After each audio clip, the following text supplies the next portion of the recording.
Hello again, I am John Bob and welcome back to F1 Manager 24 Creator Team Career here on the PC with Nissan. It's the season finale of Season 1. We are heading into a three-way title fight decider at the Yas Marina circuit for the Abu Dhabi Grand Prix.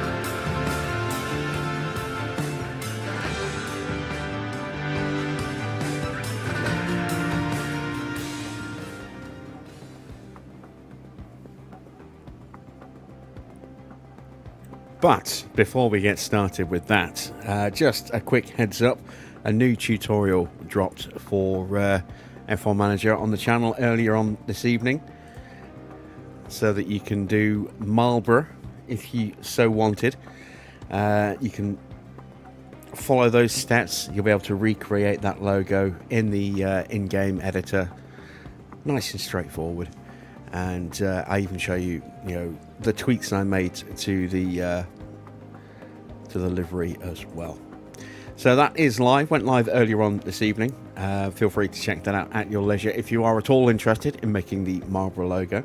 But we have, as I say, a three-way title fight to resolve this evening. Lando Norris leads Charles Leclerc by just 1 point as we go into the final round of the season, and Carlos Sainz is 17 points behind Lando Norris. Three-way fight. Sainz definitely needs a bit of luck after some misfortune in Qatar last night. He's not right up there anymore. That is quite a bit of a gap, but it's still possible. It's still doable. If he wins and Norris comes second, Norris is going to win the title. But if he wins and Norris and Leclerc finish further down the points order, then he still has that chance of winning the title. So he needs to outscore his rivals by 18 points. Well, actually, it could be quite interesting. Both Sainz, if we go into the driver's standings, both Sainz and Leclerc, assuming Sainz wins tonight, would be on 8 wins apiece. And then I'm not sure how it would be decided. So that could be quite interesting if those two finish level pegging tonight. Norris, 7 wins. If he wins this race, he's champion. Because, there's no way that he'll finish tied with Leclerc if he wins the Grand Prix. So, yeah, a very, very interesting opportunity could potentially arise if Sainz does pick up the win and both Norris and Leclerc don't score enough points to outright win the title themselves.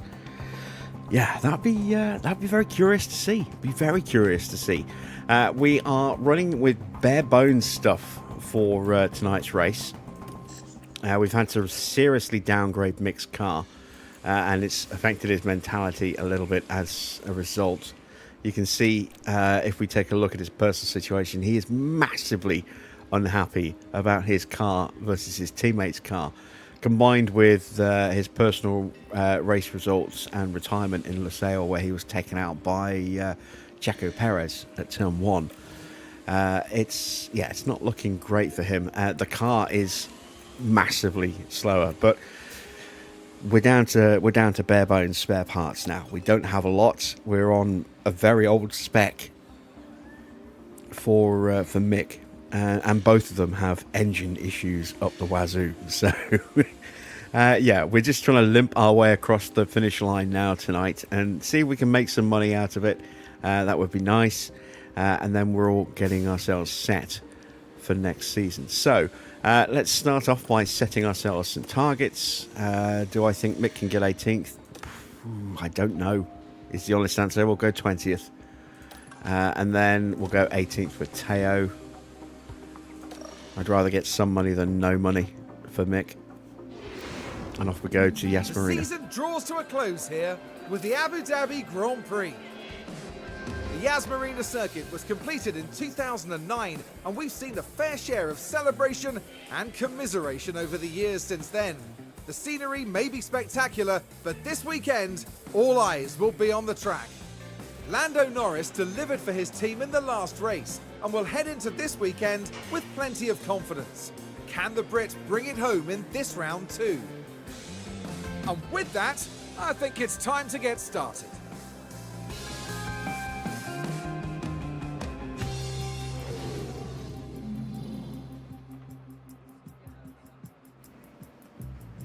So here we are then, final Grand Prix of the season, and Tuka is going to get his first run out in the car tonight. We'll see how he gets on. We'll put some medium tyres on, and then for our run plan, we want to run for, I think, 28 laps. We'll swap out the car parts where we can, just to try and save a little bit of wear and tear. We'll go with the 58% engine. Can't change the ERS, it's the only one we have, but we can at least put a practice gearbox in. There we go. And if we move over to Teo's car, we'll leave him on the hard tyres. And let's see. Engine. Oh, they're both pretty bad, aren't they? We'll go with the 28% engine. We'll go down to the 9% ERS. And we'll have to go with a 19% heavily worn gearbox, just to save the last bit of life in the other one for the race. Yes, it's not pretty, is it? It's really not pretty.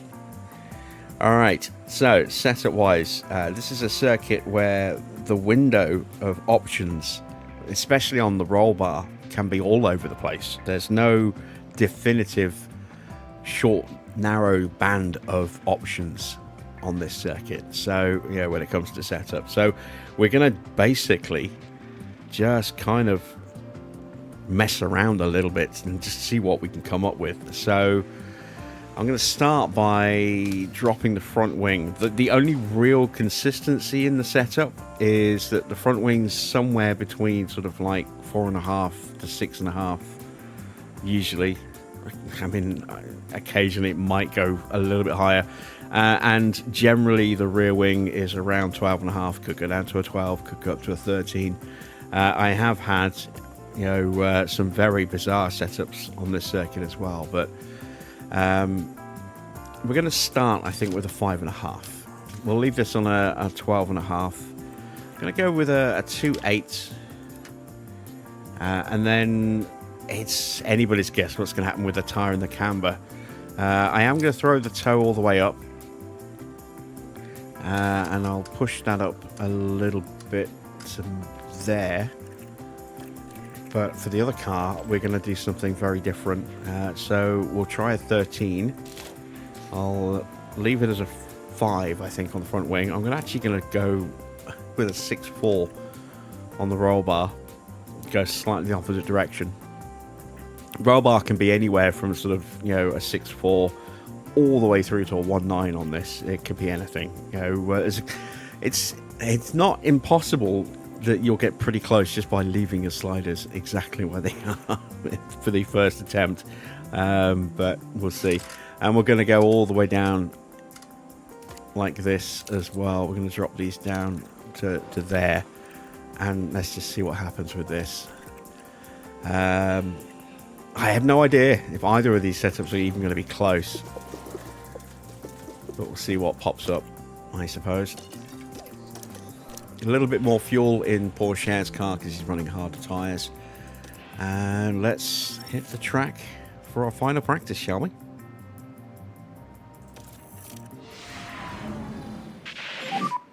Green, green, green, green.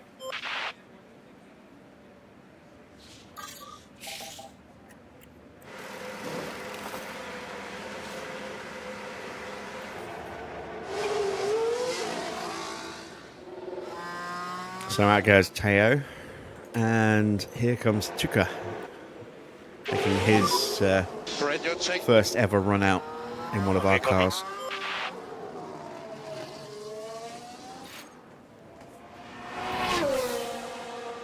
I doubt we're going to have any audio from him at all, even a copy or an OK or whatever. I don't think we'll even have that.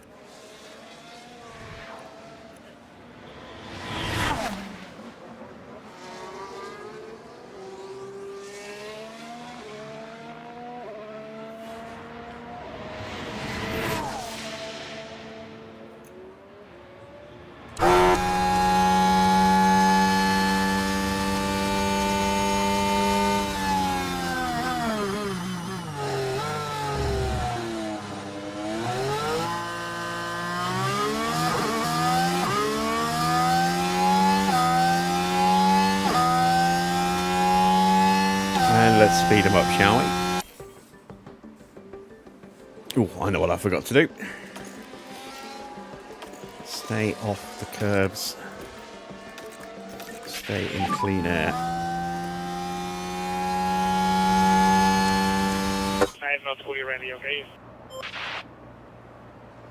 There we go. Tires are on the cold side.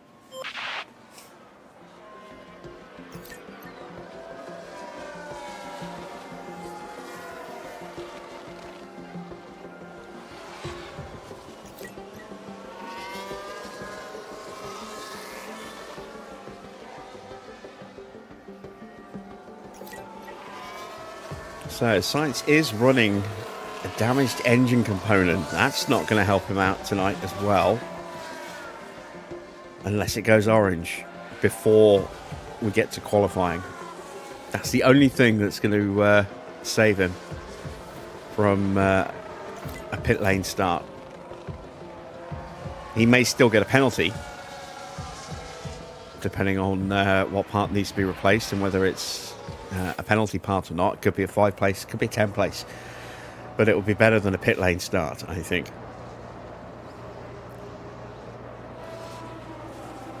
And I'm kind of curious how overtaking is going to work around this circuit. It is a little bit different characteristically than Qatar was. So Qatar, you had that one main long drag straight, and then that was the best opportunity to get overtakes in with the realistic racing mod. But here you've got the long DRS straight here, and then the second long DRS straight into the banked corner. I think they might be the only real opportunities to get an overtake done. You might maybe get a lunge into the turn 5 hairpin. Yep, copy, mate. But beyond that, I can't see many opportunities anywhere. You've got, so an opportunistic look here at this hairpin. You've got the overtake possibility, either down this straight or into the chicane, and then the second one along this straight and into here, into the banked curve. And then I don't think that's, I think that's it. I don't think there'll be any real other opportunities for anyone to overtake, just given the nature of the circuit.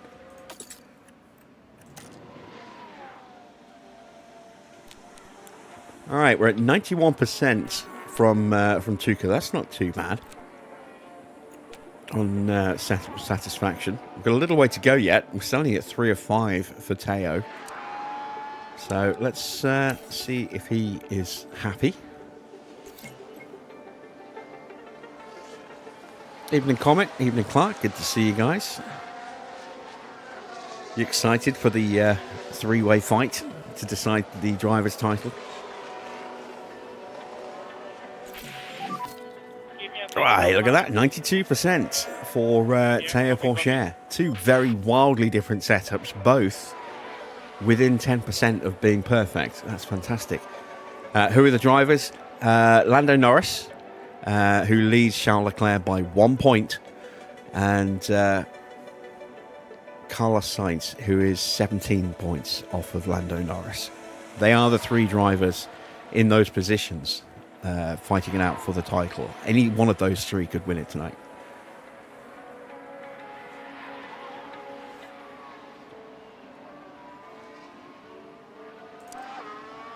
Oscar Piastri has already been confirmed in 4th. Max has been confirmed in 5th.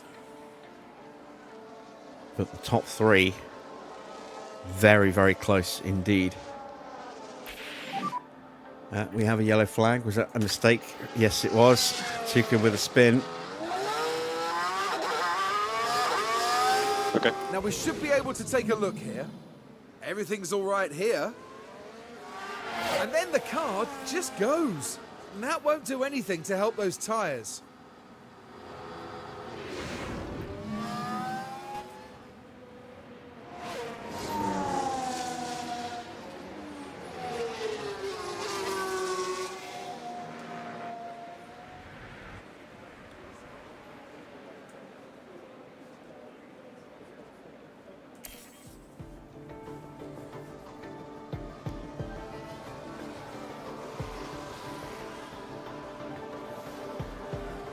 All right, let's take a quick look at what is the issue with Sainz's car.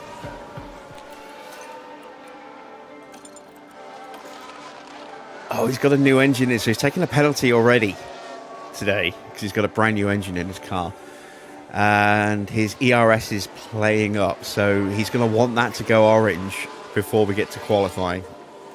But at this point, you know, depending on whether that's his first engine penalty or not, I mean, if it's his first ERS penalty and his first engine, that's 20 places right there. So it might not be all that good for him anyway.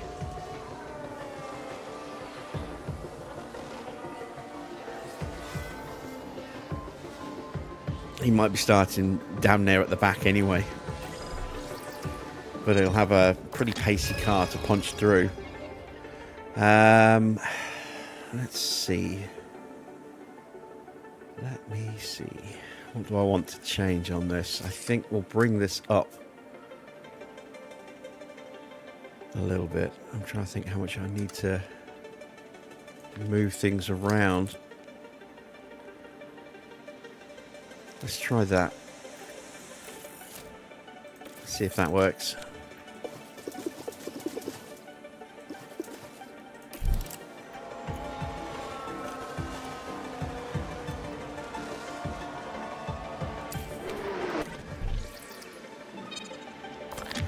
So this could go either way. This could go that way, or it could go that way. Gonna suggest that way so I can pull that back like that. I needed a small change there, needed a small change there, needed that to stay where it was. We've corrected that. Let's see if that works.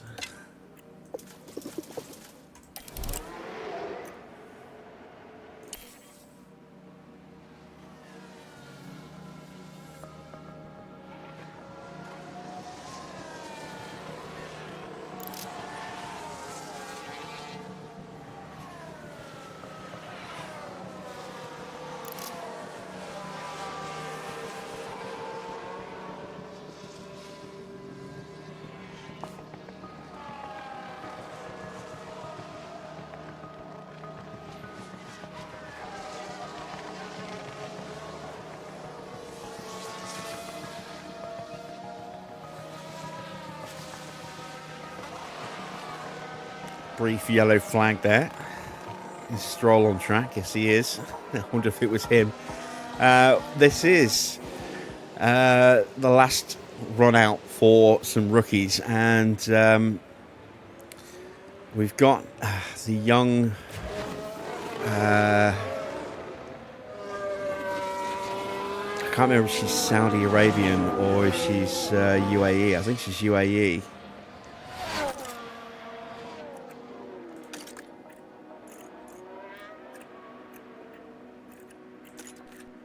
Where is she? There we go. Amna Kabaisi. Her sister's in the game as well. I'm assuming they're sisters. Who else do we have? Pietro Fittipaldi in one of the Haas cars. We've got Kasper Stuka in for Red Bull.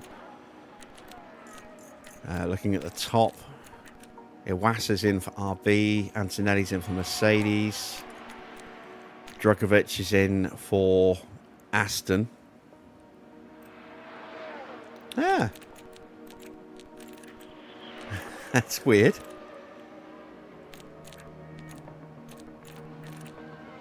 Very weird. Not sure what's causing that. There we go. Seems so cleared up now.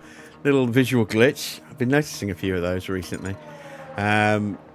We are running a modified save, so we do have to expect some slightly unpredictable behaviour from time to time. And that's it. Session is over. There you can see the standings in the Drivers' Championship with this one round still to go. The Constructors already settled. We do have penalties for both Ferrari drivers. Nobody else so far. So it's advantage Lando.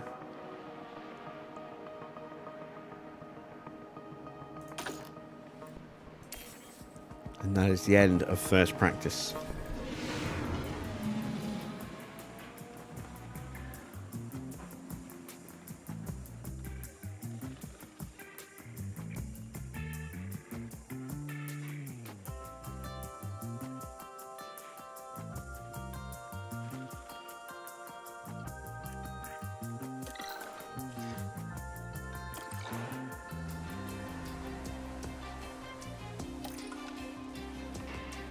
All right, second practice. Mick gets a chance to sit in the car, so let's get him running for 38 laps for the whole session on those hard tyres. Hopefully the setup changes will work. Hopefully the car will hold together nicely. And then for Teo, we'll run him for 25 laps, I think. And hopefully his car will hold together. And let's hit the track, shall we? Send that Porsche first. He's on quicker tyres with a lighter fuel load and just a faster car, although his powertrain's in pretty rough shape. And we'll send Mick out behind.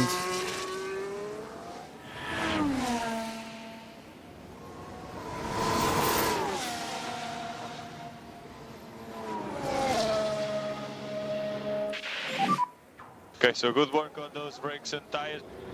Copy. Okay. Copy.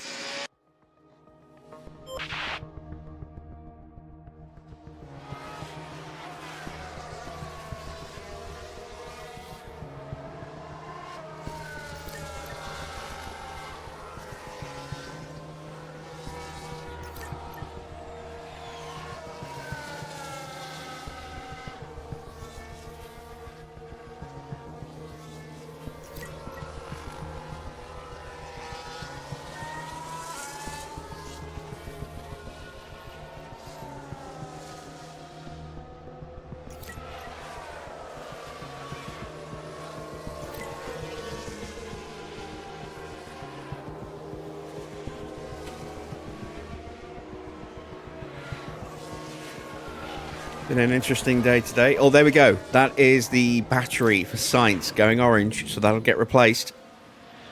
A lot of clipping. So that'll be 2 brand new engine parts going in this car this weekend. Big penalty, potentially, for Sainz. At least 10 places. Potentially 20. Maybe 15. But yeah, an interesting day today. Much better. Been a very wet day. And a nice cool day, which is excellent. You know, temperatures aren't going to go back up again in a couple of days. But my steering mount arrived today. My steering wheel stand. So we're putting that together later. Got a little footstool to keep my feet elevated. It's nice and comfy. And I've got some padded armrests fitted, slipped over the arms of my chair as well, just to make that a little bit more comfortable. So we shall see how things go. And I got the Marlboro logo tutorial up and running as well. Finished the actual design of it a day or two ago. And then got it all plotted and recorded the tutorial today. So that's up on the channel. Evening, Wayne. Let's get some feedback from Mick. He didn't go to... what is it? When you get to 97 or above. He was still only great, so it wasn't... it's not perfect. And in fact, we've actually gone backwards. We're at 88%. So some changes needed to be made. But we'll have to wait till the end of the session because Mick needs some time on track. Still waiting for Porsche's feedback. This is one thing I've noticed. Whenever you run a rookie, one of the cars always seems to be really quick to give feedback and the other one really slow in comparison.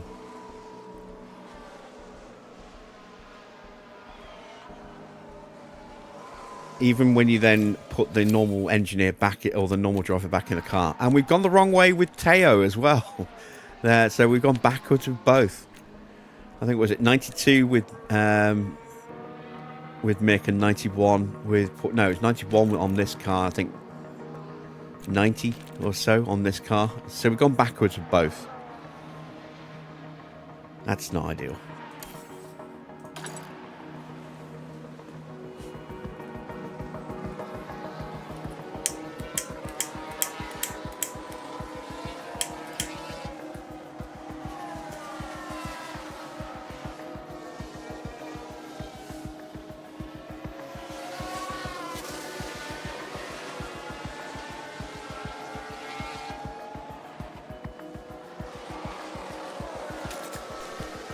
Okay, we're up to 47% prep. Let's see. Let's call Teo in and look at what we need to change. Okay, so we went the wrong way with that, so it is a 3.7. Now we need to recorrect our sliders here to balance that out.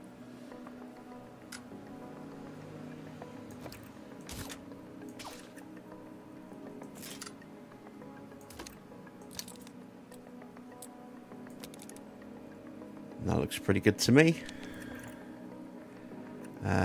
So we need to reduce the run plan. We'll send him back out and try and get him finished off in this session if we can. And then we'll just have to wait and see what happens with Mick. When we get back to the garage, see how far off we are. Whether it's a nice, obvious, easy fix like Teo's car is.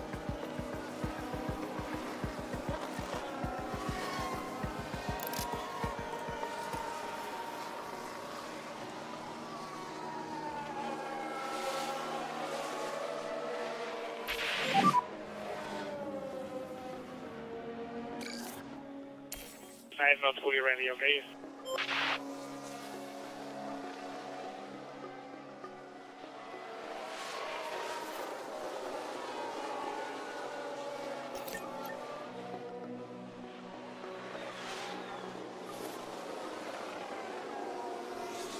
We are potentially going to be making some bonus pit stops tonight, assuming that we can still achieve our sponsor goals, to try and get those extra points that we need over Williams in the pit stop challenge. Won't actually show us that leaderboard at the moment, as K-Mag has a whoopsie.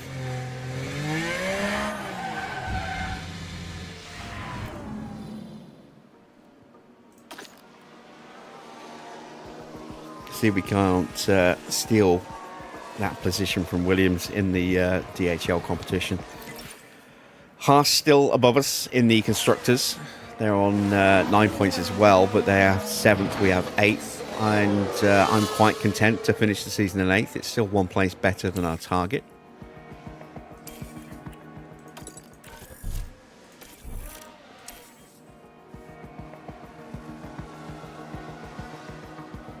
And would be worth extra testing hours next season for finishing in 8th rather than 7th. Let's ignore that.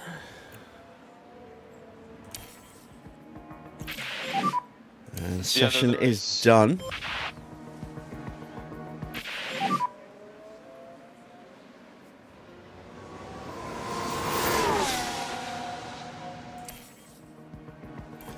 Copy.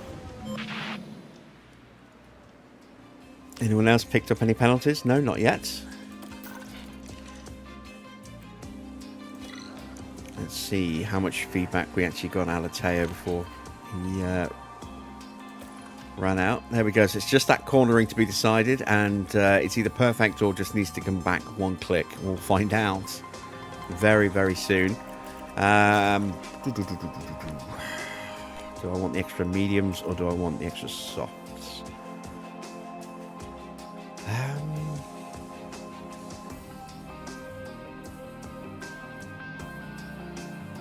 I think I want the extra mediums for this circuit. And then I don't know if I can get away with a full run with Mick. We do have some changes to make. This could go either way, but my guess is I've never seen it go that far out, so my guess is it's a 5-5.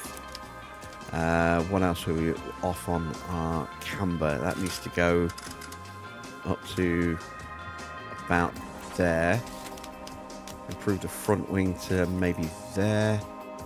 Oh no, wait, camber's here for cornering, so let's move that back there. And then drop that back down to there. And whiz that all the way up to there. Push that back up to there. Don't know where to leave that where it is.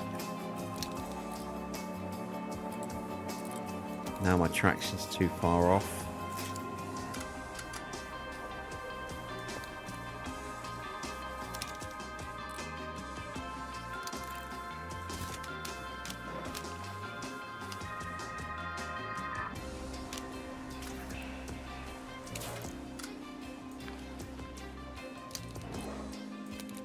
Let's try that. Let's see how that works. So, yeah, not too far from just leaving them in the middle in the end. We want to slap in way more fuel than we'll actually be able to use.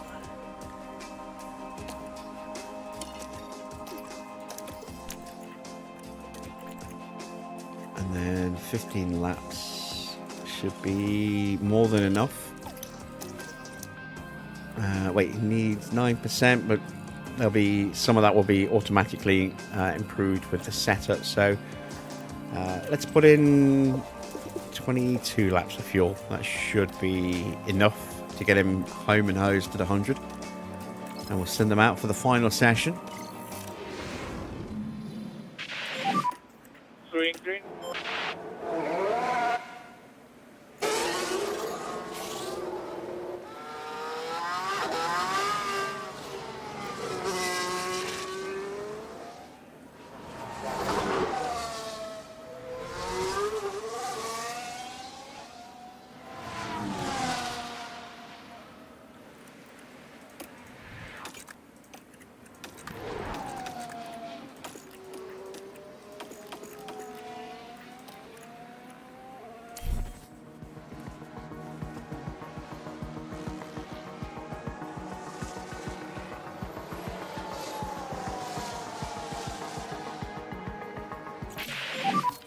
Updated on balance. Optimal. That's the word I was looking for in the previous session and couldn't remember. Okay, mate. Thank you. And there we go, 100%. So we just need to get a little bit more time on track. Not a huge amount more, because we've just gained 12% on the setup value that he had. So that's worth 6%. So that puts him at what, 97, give or take.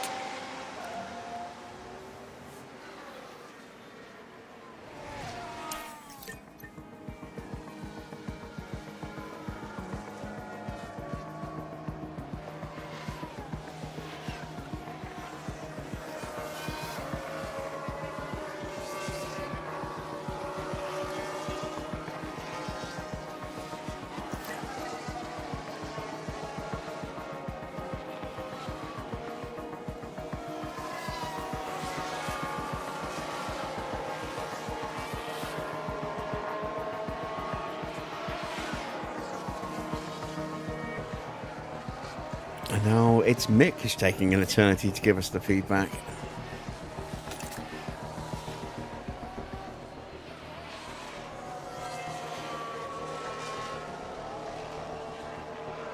So we should be good with Teo. Let's call him in.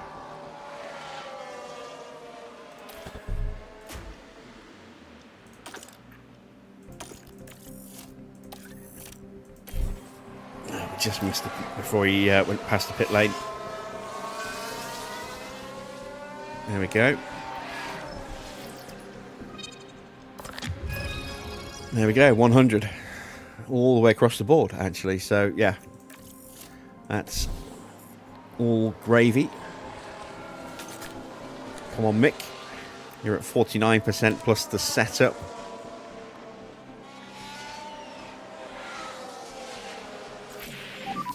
How is it feeling? It's close. It's not quite there. So we'll leave him out on track for a little bit longer. Yep, okay.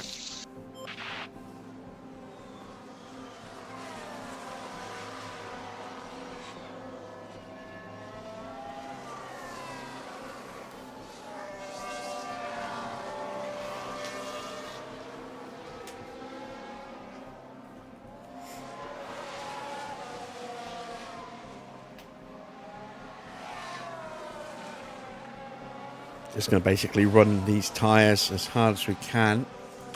Well, I say as hard as we can, as long as we can. Down to 40%.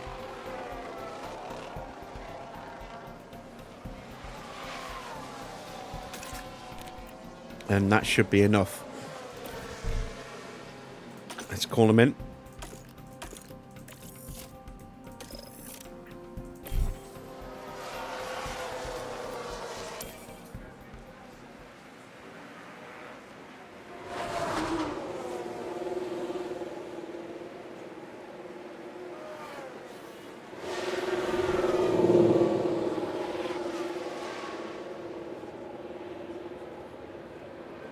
And I might just skip qualifying altogether and start from the back of the grid. I don't know. Oh, okay. Oh, excuse me. It's a bit higher than I was expecting.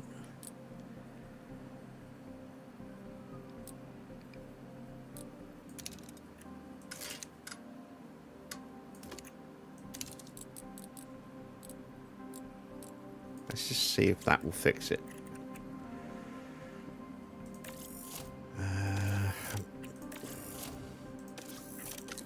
Need to basically strip all the fuel out of the car here.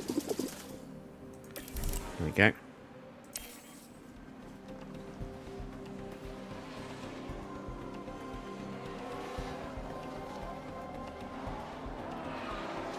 I think I'll just run Q1 and we'll just see how we do in Q1. But it might be more advantageous for us to save some extra tyres.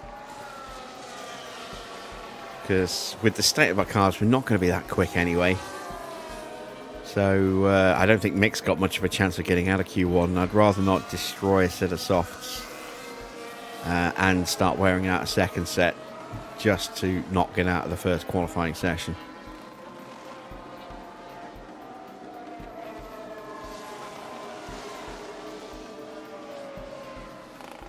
And Teo, well,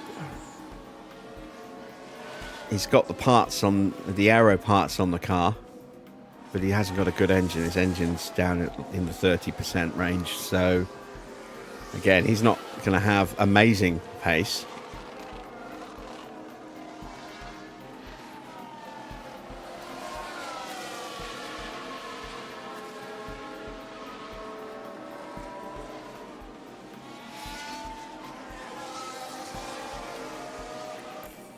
Evening, Farah. One thing we are going to do when we end this session is take a look at the state of the cars for the top three. Has anyone else picked up any penalties? No, so it's just the two Ferraris with penalties. Let's take a look then at the condition of the championship contenders. So Charles Leclerc has a penalty for running a new ERS. That's probably a 5-place penalty. Sainz is running a new ERS and a new engine. So that's minimum 10 places and then either 15 or 20 if it's anything more than that. And then Lando Norris, no penalties, but a 67% engine. No risk of it blowing up. Gearbox and the ERS are both fine. But yeah, the Ferraris have definitely got a little bit more grunt, but they are going to have to come from further down the order. That could make a very interesting chase. Norris is going to want to qualify well and then try and break away, and the Ferraris are going to want to qualify as best as they can to minimize how much work they're going to have to do by dropping down the grid. It's going to be a very interesting qualifying.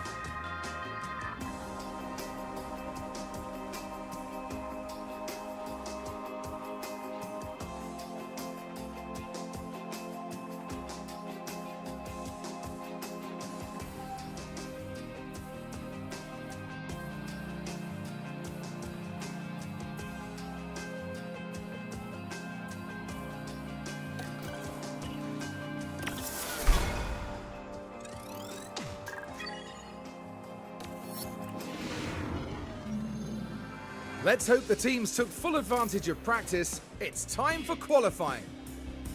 Drivers are able to defend well during races at Abu Dhabi, preventing rivals from gaining easy positions.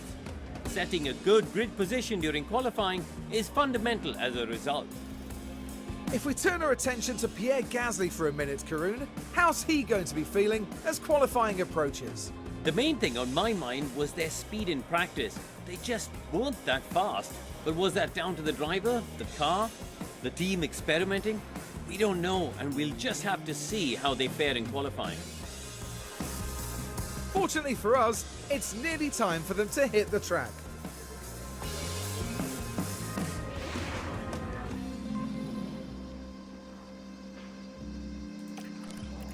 So, one last time, let's put the best that we have into our cars. Good engine for Mick for the final Grand Prix. Terrible ERS, decent gearbox, but some very low spec, including a Mark 1 side pod, a Mark 2 on the floor, a Mark 2 front wing. So, yeah, definitely not got the best car. It's only a 32% engine for Teo. So I wouldn't be at all surprised if he runs into some issues there. His ERS isn't great, but it's good enough. And gearbox should be fine.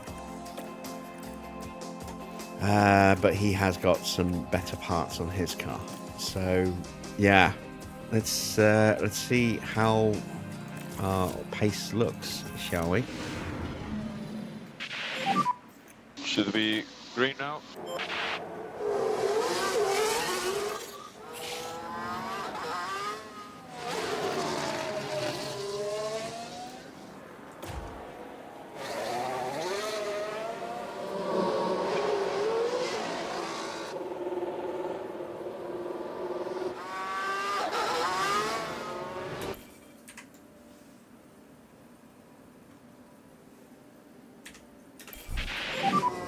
Keep working the brakes. Copy.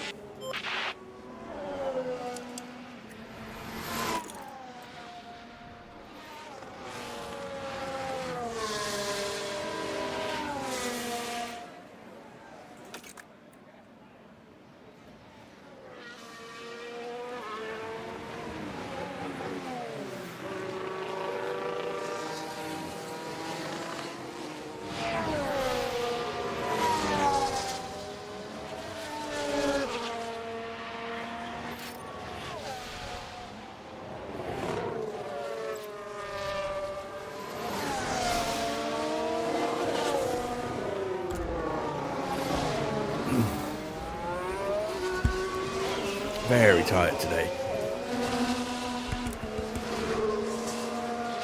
Not entirely sure why. It's not like I didn't get any sleep. I got a slightly broken sleep last night.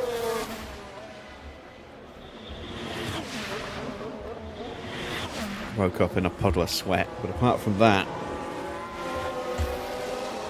everything was pretty quiet. It was certainly a bit cooler in the morning. Just very, very tired today. Go, go, go, go, go. Alright, we're going to have any traffic popping out in front. Mick's going to get a pretty clear run by the look of it. Go for it. And I would say Teo is as well. So, we'll close that down.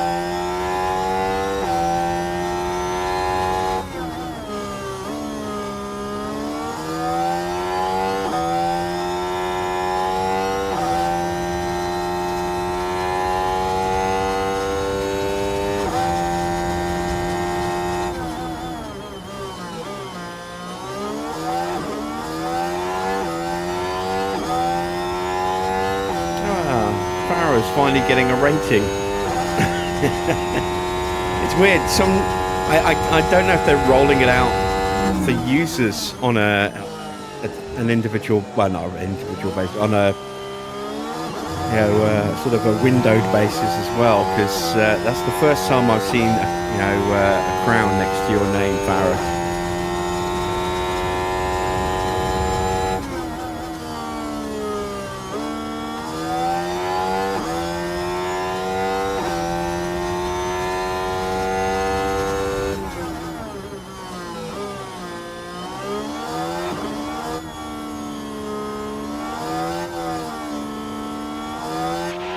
Mick's crossed the line, still on 124.9. It's going to be much slower than Teo. Oh, 1.5 seconds slower. Woo. Following Delta.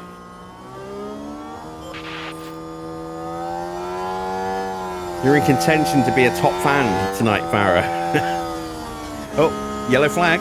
Someone's had a boo-boo. It's Gasly. Here we are then looking at turn 12. The wheels just lock up there. They were just unable to do much about it.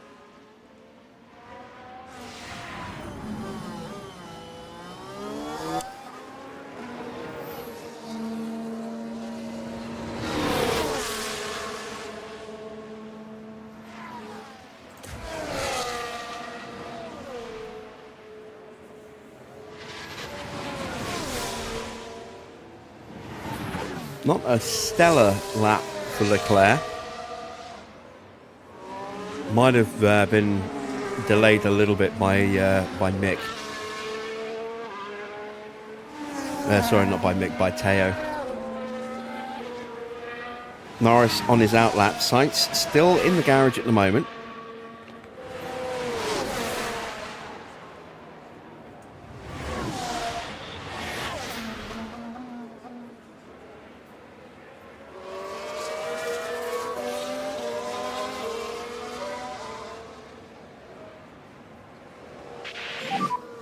Company penetration. Pit limiter on. Stop in position.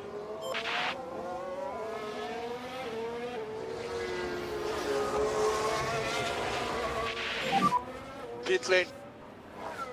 Stop on the Let's see if we've got a sparkle sensation going on that McLaren. Oh, yep, we do. So, current championship leader by 1 point, Lando Norris, setting his first flying lap here tonight.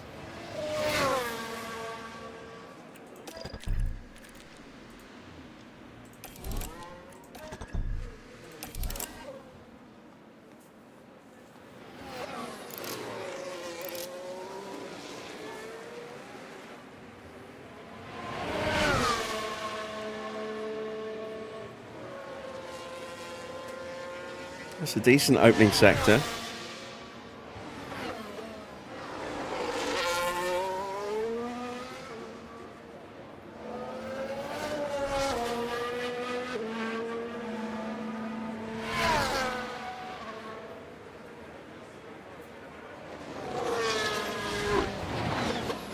Goes purple in the middle. Might have got a little bit of a helping slipstream there from the back of Pierre Gasly.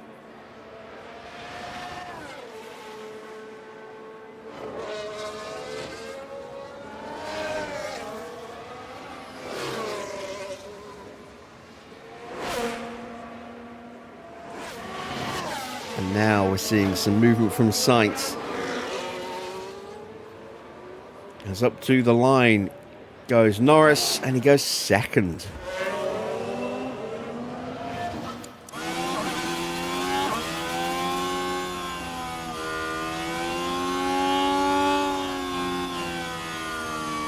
So it's advantage Oscar. Is he going to have an impact on how the race is decided tonight? We haven't seen what his car looks like, so let's have a quick gander at that now. He's got a strong engine, strong gearbox, and his battery's fine, so Piastri could play a part in how the race is decided tonight. Take a look at Max. He's about the only other driver I think is really going to be up there. Oh, possibly the RBs. Let's take a quick look at them as well.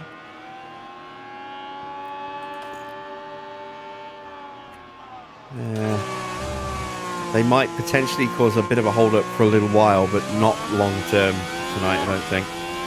Oscar is the only one I think is going to have a major impact on how the results drop. Maybe Verstappen.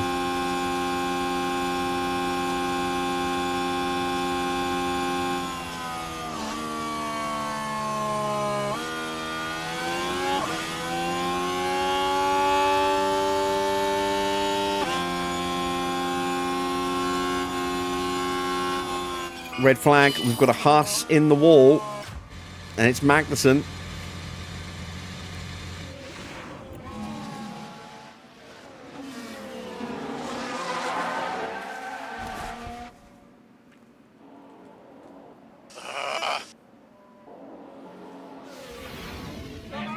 And for the crew watching on in the garage, that really must have been a hard one to take.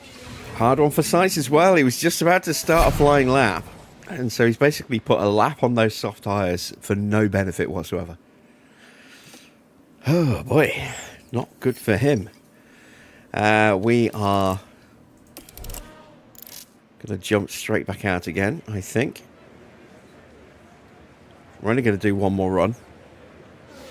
How much time is left in the session? 9 minutes.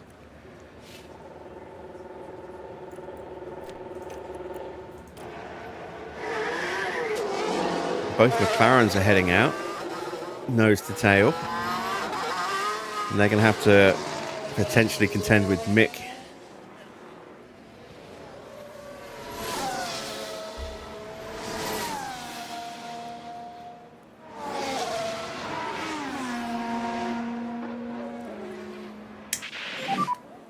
Okay, need a good outlap now, good outlap. This is our last run. We're not going to run again. We'll save those 2 sets of softs that we have left, plus the other set will unlock after qualifying for the race. And that way we'll have 3 sets of softs, 2 sets of mediums, and a set of hards to play about with.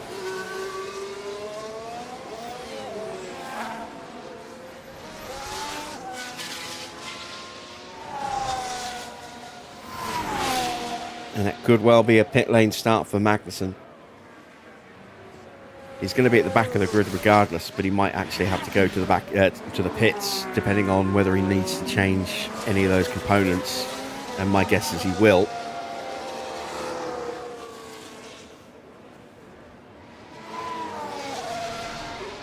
Still have 6 cars, not including Magnussen, that need to set the time. 7 actually, because I think Gasly aborted his first lap with that lockup. And push. Tires are good, mate. Both Mercedes need to set a lap. Sainz needs to set a lap, and he's going to pop out very close to our drivers here.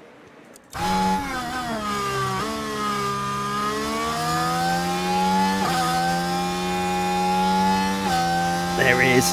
We get through without being held up. That might potentially cause a problem for the McLarens, but they're currently first and second, so... Which one's in front? Is it Norris? Yeah, Norris has got the slipstream.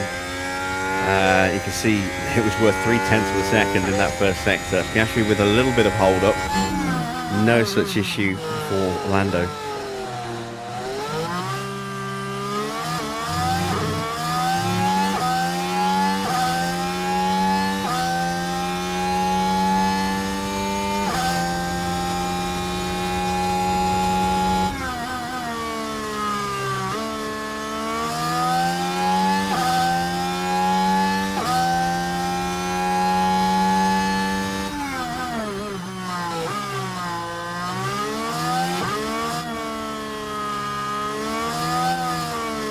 Better lap from Mick this time. He was 1.5 seconds off after the first run, but this time he's only a couple of tenths away.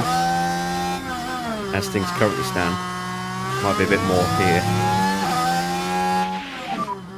P6. He improves to Currently P11. P11. The gap has come down a little bit. It's now just 0.6 of a second, a little over 0.6 of a second. Very, very good lap from Norris. Helped immensely by getting that toe from Piastri.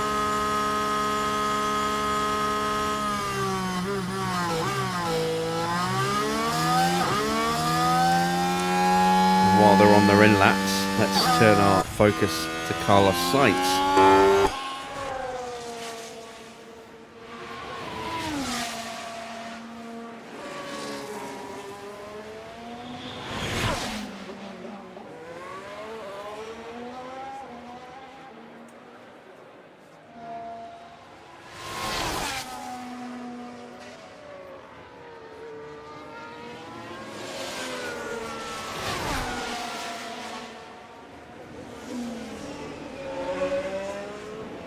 Pretty solid first sector. Middle sector split coming up soon.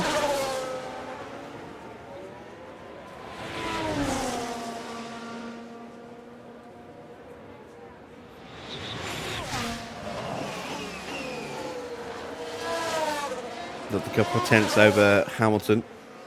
So he's up about 0.4 of a second at the moment over Hamilton's time. It's still not quick enough though. Needs a pretty strong final sector.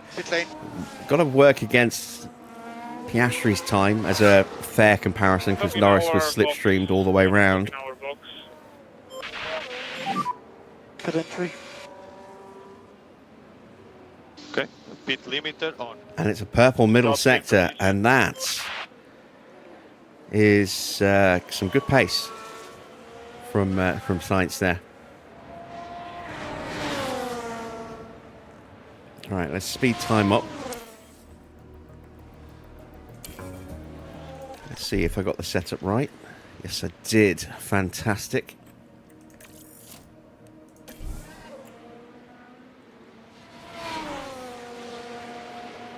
So we want to keep an eye on Leclerc, see what kind of pace he's got.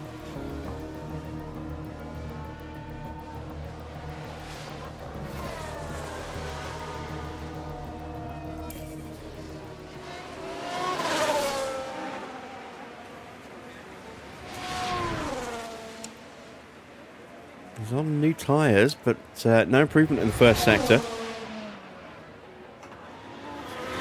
Decent middle sector.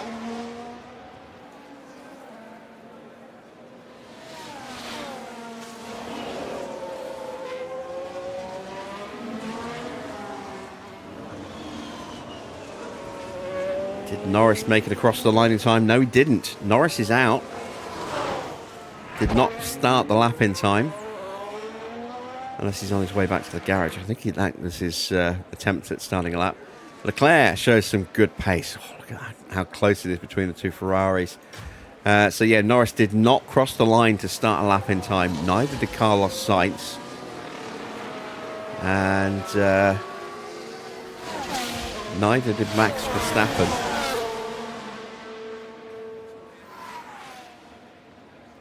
Piastri now goes top. That's some pretty good pace out of Piastri.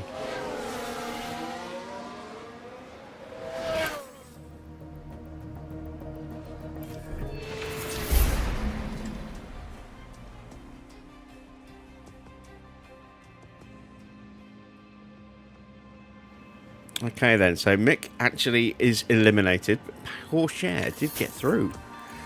Where did he actually qualify? 15th.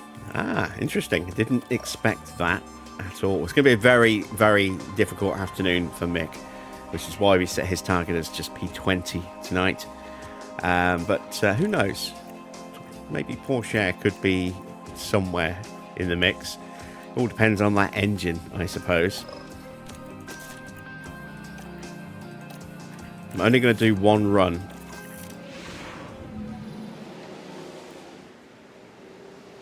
I want to keep those tyres. So we're going to speed through this session.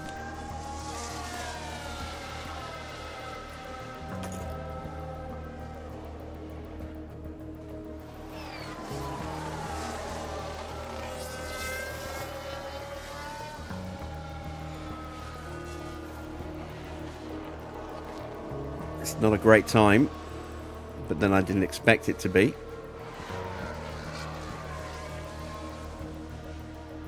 We weren't realistically getting out of this session anyway.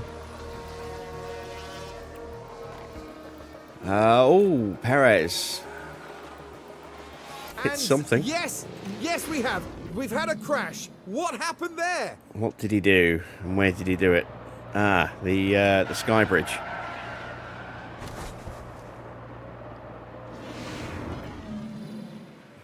So hitting the barriers by the hotel.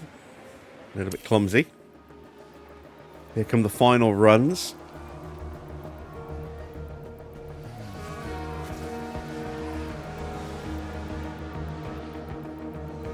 Another yellow flag. That's a lock-up for Zhou. Zhou Guanyu is the focus here. Things were going smoothly. Being And the car pressurised just by locked. Valtteri and Now, just they did leave it locked very it up. late. I think he managed to keep it out the barrier, unlike Perez, but only just.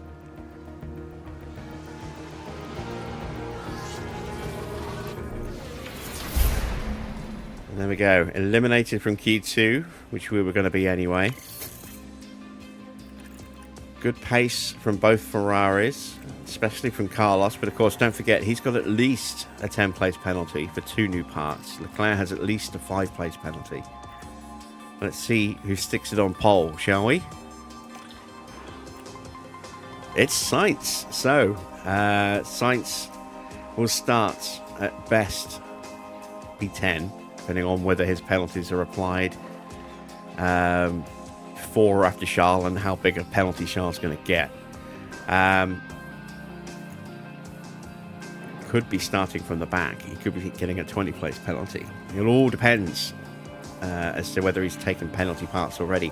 Leclerc third, but with a penalty. Piastri is going to effectively be on pole. Lando is going to be second, so it's going to be a McLaren front row. Then we've got the RBs of Ricciardo and Tsunoda, Stroll, Hulkenberg in P8. Could be a good race for Haas if they can pick up some points tonight. And Alonso and Russell. Max and Perez both failing to get out of Q2, as did Lewis Hamilton. Valtteri finishing ahead of Perez, then Zhou, then us.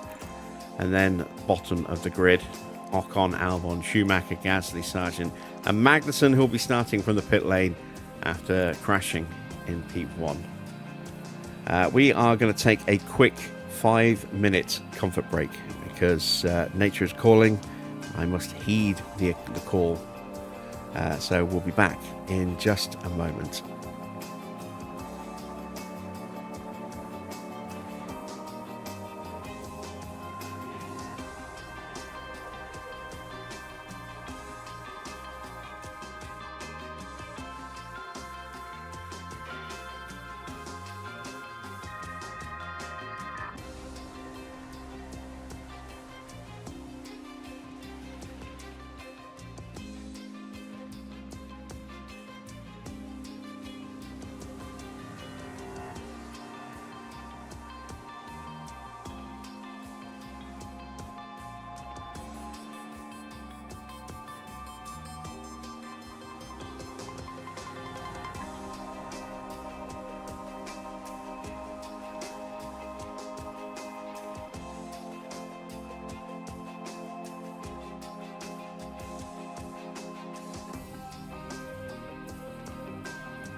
Only 58 laps stand between the drivers and the checkered flag as they prepare to duel it out under the lights here in Abu Dhabi.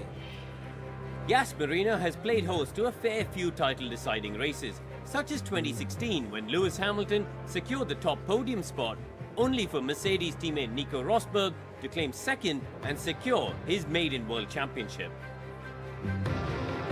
There's a reason why the Yas Marina circuit is used as a test track. The long straights put engine power through its paces, while the twists and bends make medium-speed downforce just as important at this challenging circuit. Well, there's nothing quite like it. Welcome along to race day.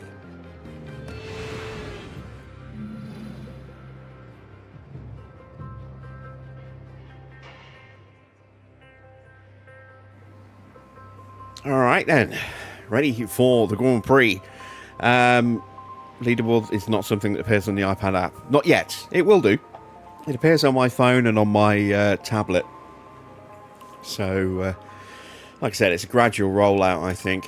Let's take a look at the adjusted starting grid. Wow, look at this. We suddenly got penalties for other cars. Loads of penalties. Wow. Okay, so let's have a look. 10 places for Leclerc. So that leaves McLaren free and clear at the front, with Ricciardo and Tsunoda occupying row 2. Stroll is 5th. Hulkenberg starting in 6th now. Then it's Alonso, Russell, Verstappen, Hamilton.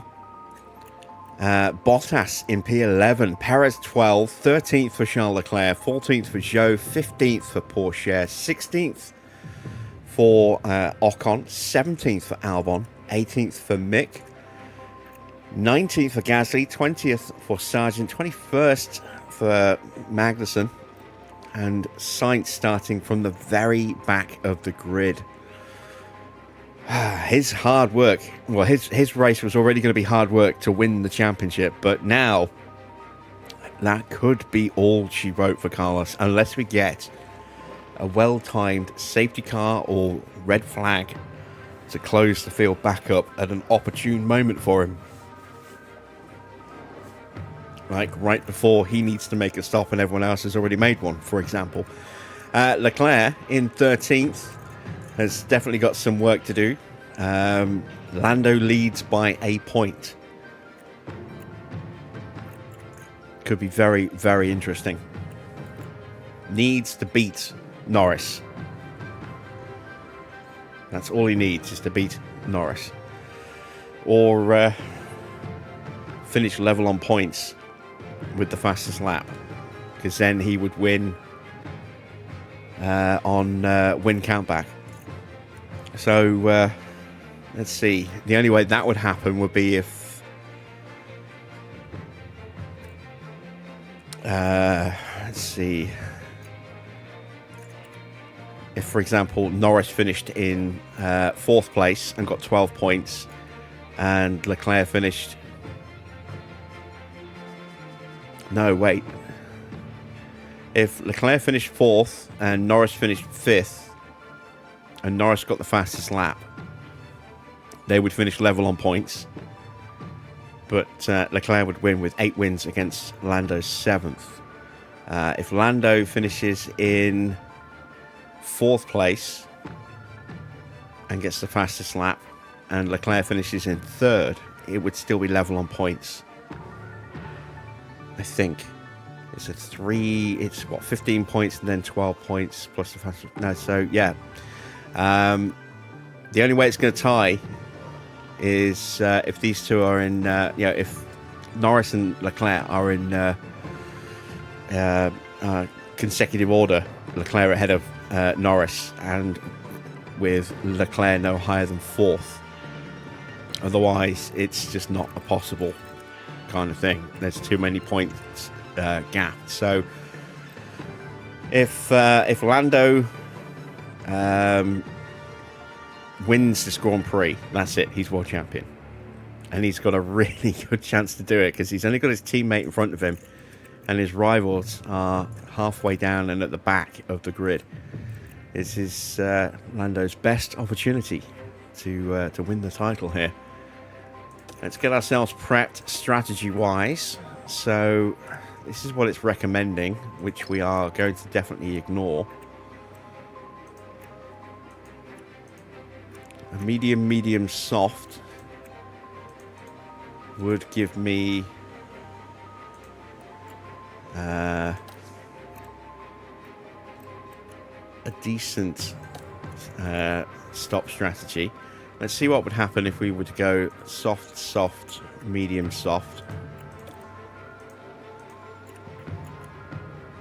And make that extra stop.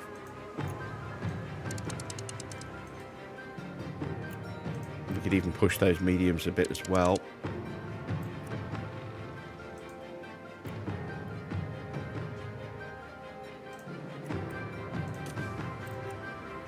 That works out slightly slower. A second and a bit slower. But does give us that extra opportunity to get some points on Williams. I don't think we're going to be able to do much with Mick anyway, so we'll go with the extra strategy stop there. As for Teo, I just don't know what to do with Teo. Not that's for sure.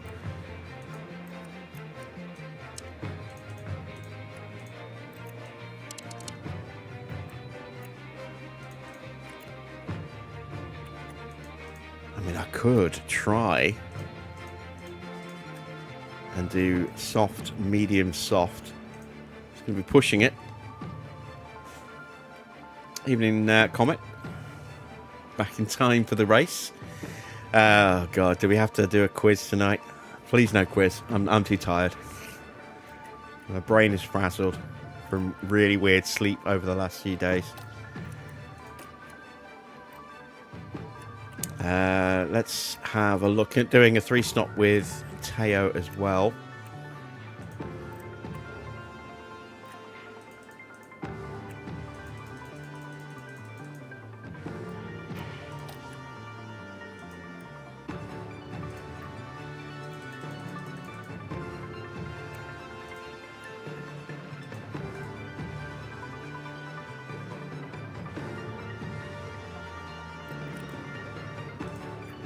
Let's go for a bit of an undercut, I think, with Teo.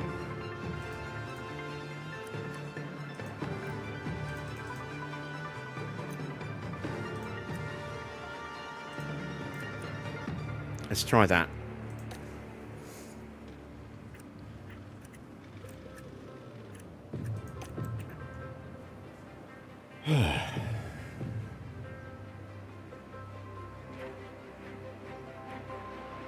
Oh, I don't mind the quizzes. It's just my brain is melting just from spending most of the previous week sleeping during the day and being up through till about 9-10 in the morning, and so switching back over to being awake during the day this last day or two has left me feeling a little jet laggy.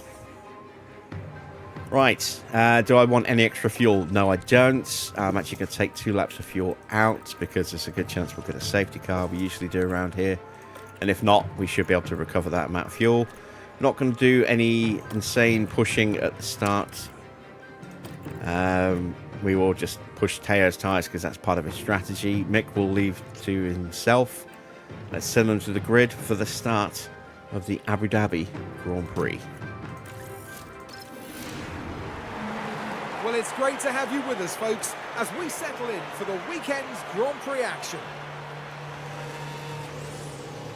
Could this be a big race for that man, Alexander Albon? They sit No. in 17th, and let's be honest, no one wants to be at the back of the pack. But can they impress us here? But there's no more time left. We've got a race on our hands. Hold on tight. It's the Abu Dhabi Grand Prix. And it's lights out, and away we go. Let's keep an eye on Lando Norris. Does not get the jump on Oscar. Porsche 14th, Mick up to 17th.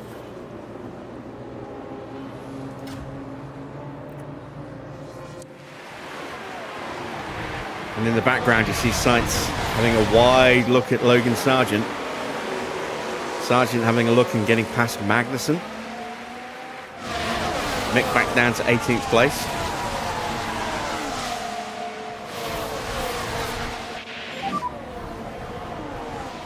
Looks like it could be a struggle for Ferrari. It could well be a struggle for Ferrari, but they've got a very quick car. And they've both got, you know, better powertrains than Norris and Piastri. And assuming that confidence works for the drivers, the AI drivers, the same way as it does for our drivers, which I assume it does, then they're going to be getting a lot of overtakes in. Norris is not. He's going to be. He might get 1 or 2 overtakes in if he swaps places with his teammate a couple of times, but not with anything like the consistency that the Ferraris are going to get coming forward.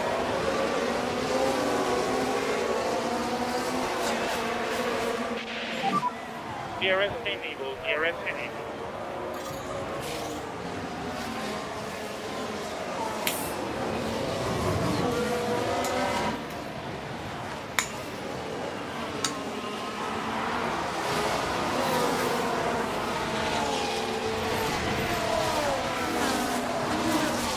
In 2 seconds now. Albon will win out of nowhere. He's going to have a hell of a time doing it from 17th.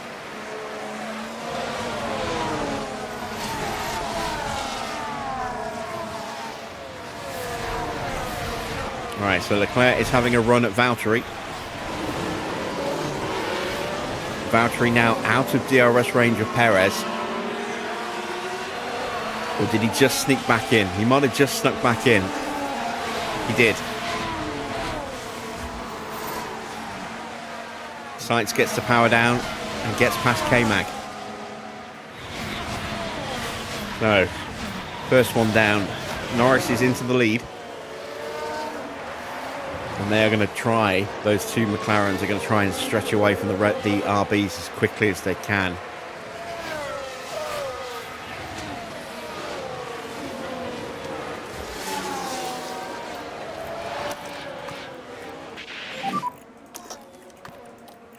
Turn our batteries on now. Copy. Copy, copy.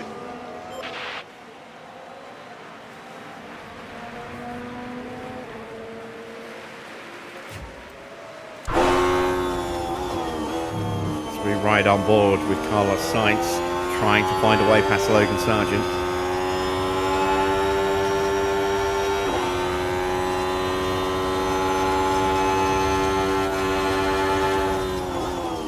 He makes the lunge up the inside, and it's going to be Mick next.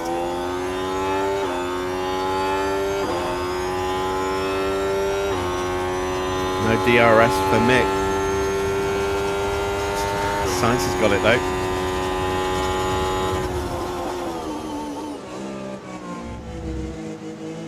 Takes a creative line through the chicane. Leclerc is all over Valtteri, and Leclerc is through, so he's up to 12th. Norris is trying to sprint.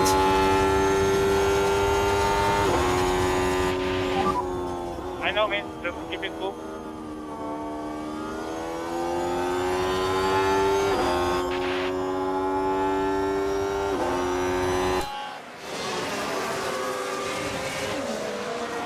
And it's just a matter of time before Mick gets overtaken now.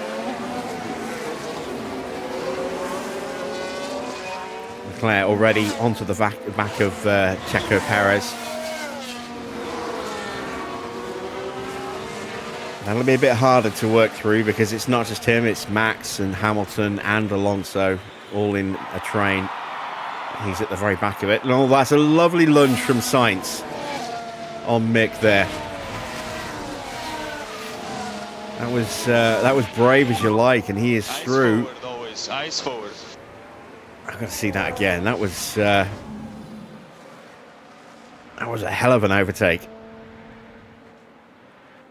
Didn't look on and then just threw it up the inside.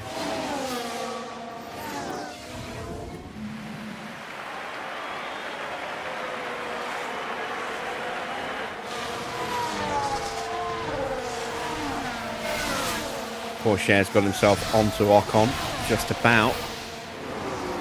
Joe right behind him. Can we keep the DRS here? Looks like we can. And we'll get the chance to close up a bit more now. We'll, save some battery now. Copy, copy. Copy.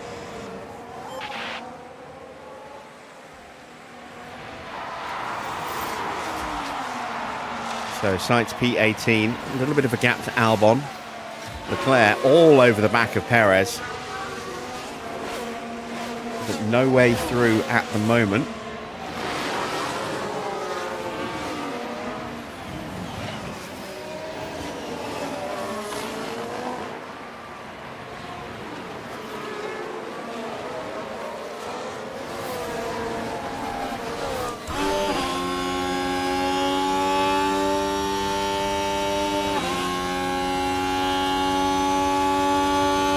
Here's an opportunity for Leclerc. Perez just about covering him off.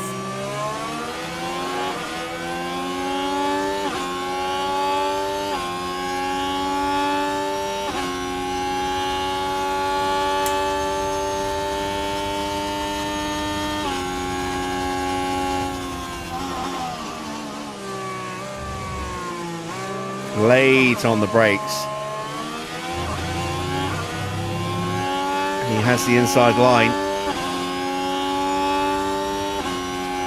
Perez has the slipstream of Max. And that Ferrari has more pace. And Leclerc has more commitment.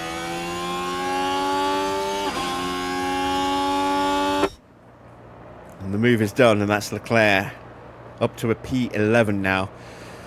Sainz all up in the back of our DRS there. Zhou has got through on Teo. Teo's about to lose another place. Copy. Mick's down to P20. That's his target for the race.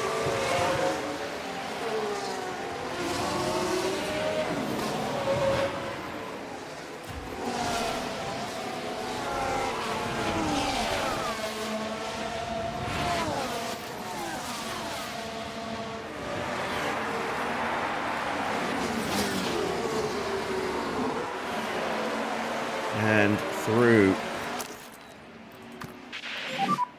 Copy, copy. There's Carlos Sainz. So 17th place for Teo. 18th is his target for the race.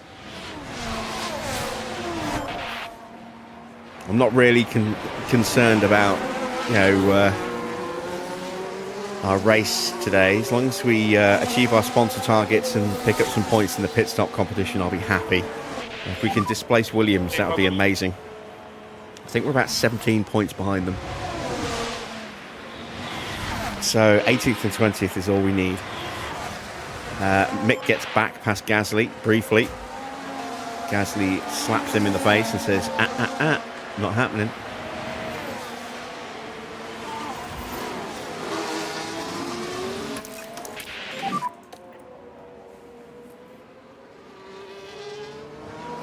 Try to keep going. Copy that.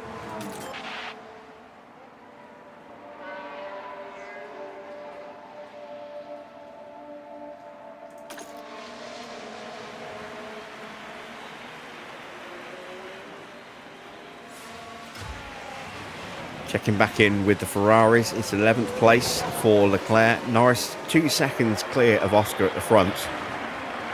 Slowly pulling away from the rest of the field. Ricciardo is now 2.5 seconds behind Piastri. Further 2.5 back is Tsunoda. But Leclerc on the edge of points here. Max has got a chance to get a DRS overtake on Hamilton here. Hamilton gets the DRS just off Alonso. Leclerc kind of hanging in there, but starting to drop back a touch. Sainz moving in on Ocon. Mick gets past Gasly.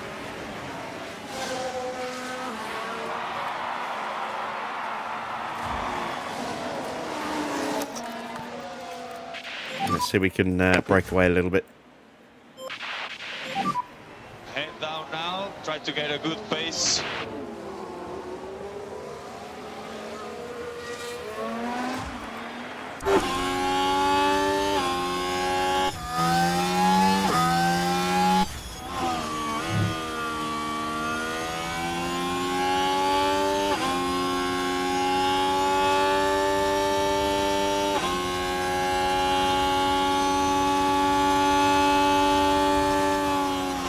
So after 8 laps, the gap to the leader is 13.5 seconds for Charles Leclerc, 19 seconds for Carlos Sainz.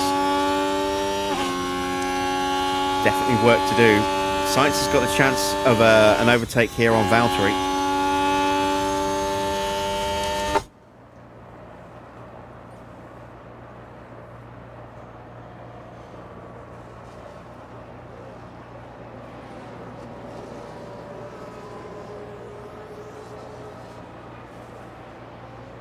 Really get him into the banking here. It's closing up quickly. And just throws it up the inside. No fear of commitment from Carlos. And he's up to 13th place. So starting from the back of the grid, after less than 9 laps, he's already up to 13th.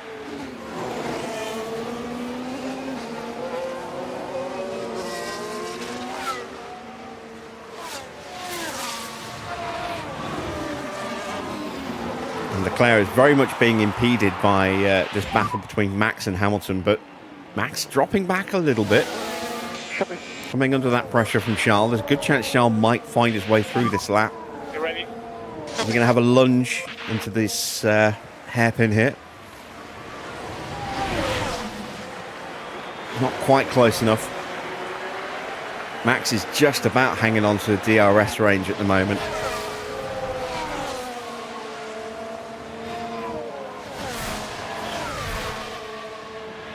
There is Sainz, just 2 places behind him and closing in on Perez very quickly.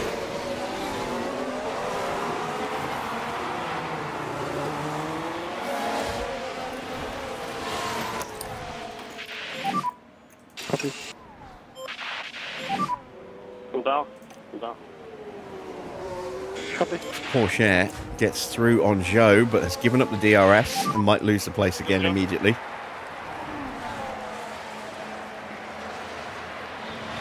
1.4 ahead.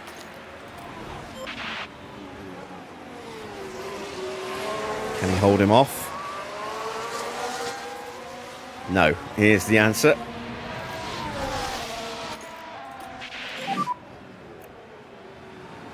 And Max has got through. Max is ahead of Hamilton. So Charles will be the next to have a go. And I think it'll be harder for Hamilton to stay with Max than it was for Max to stay with Hamilton.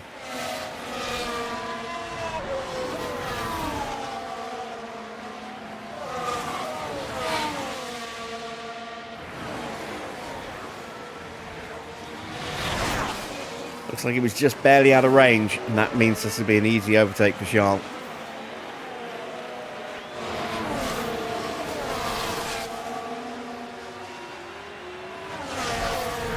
Hamilton covering off the line.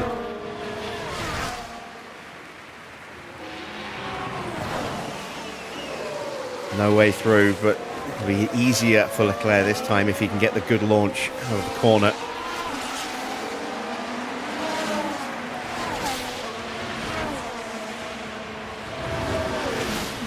Wow, Leclerc's momentum just stalled completely there. And in the background, Sainz gets through on Checo Perez, so it's 11th and 12th for the Ferraris.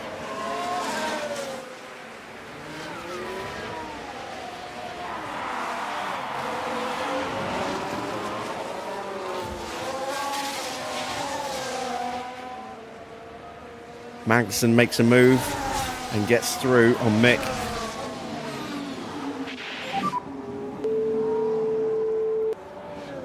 Come on. So this is what happened. Here we are going into turn 9. They decide to give it a go. Just gets his wheels alongside us. Takes that inside line at the banking. and moves up a place into 19th.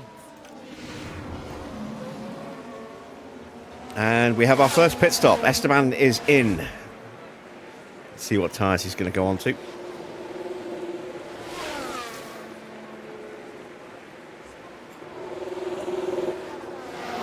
Set of hard tyres.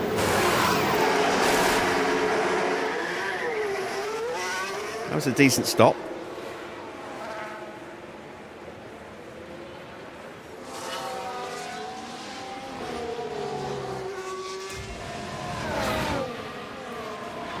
Should be an easier chance for Hamilton, for Leclerc to get past Hamilton here.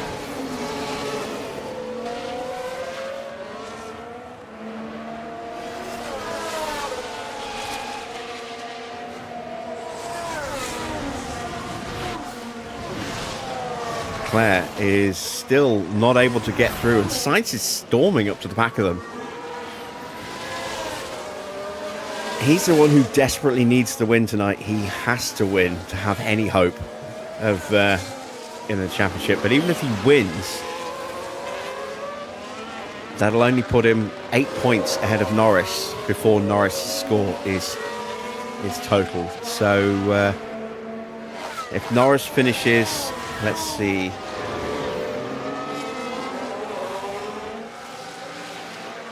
They're both tied on 7 wins apiece.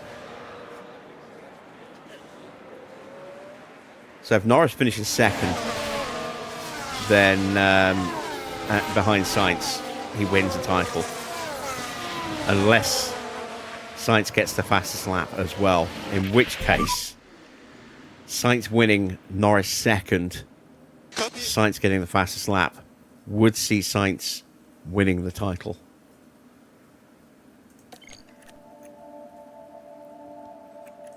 There's some interesting connotations We need to be ready. within the scores. Box, box, box. And Hamilton's got back in DRS range again, and this is hurting the Ferraris now. Leclerc will need to box soon. Get off those soft tyres. He'll get an undercut on Hamilton and Stroll and Max and his teammate. Hulkenberg's going to be out of the way in a moment. George is going to be out of the way in a moment. Teo is boxing at the end of this lap as well.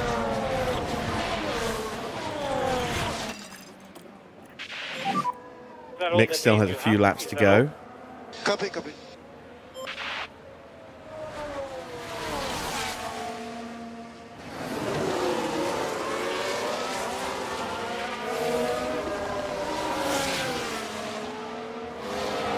And that's George into the pits. Hulkenberg going to follow him in. No, Hulkenberg's going again. We're getting a train forming here.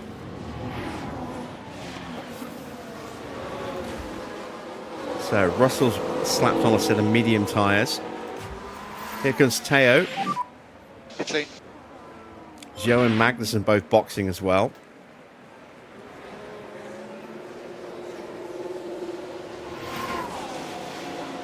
So a good stop will see us hold position. A bad stop will see us drop potentially 2 places here.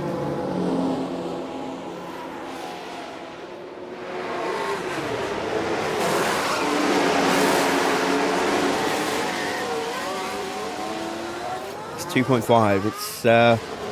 It's not a bad opening stop, but we need quicker than that.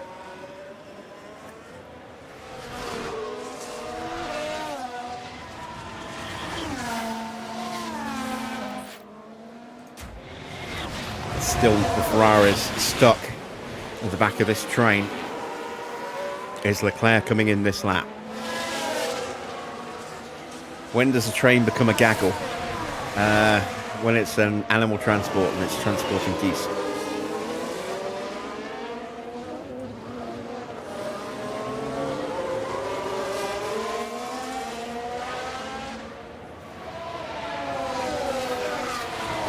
Hulkenberg dives into the pits. Leclerc stays out again. So this is hurting Sainz. You can see he's trying to find a way past his teammate here.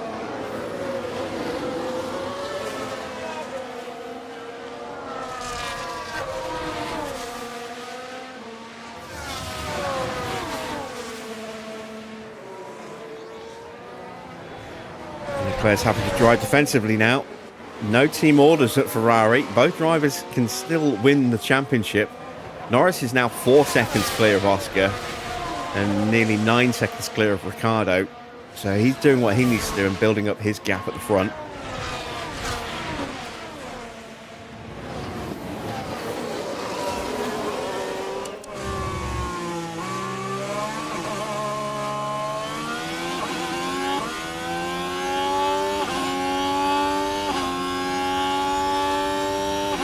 I always get the feeling that Sainz is driving in clean air at the moment.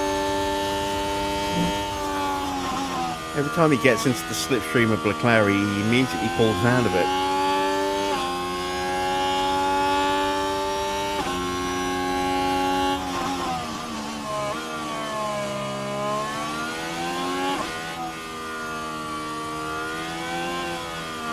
So will Charles dive into the pits?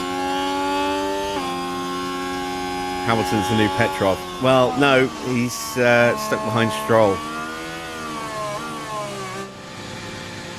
Perez jumps into the pits as well.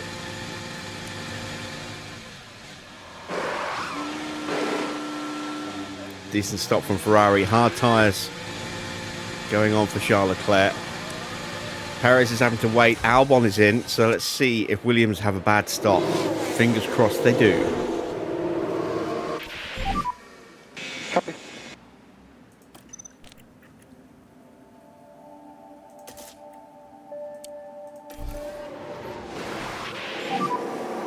Now cruise to box. It's not a great stop. Box.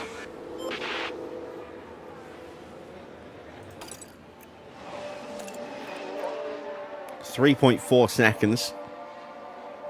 We are currently 6th with a quicker stop than Perez, Hulkenberg, Zhou, Albon, and Russell. Russell also with a slowish stop.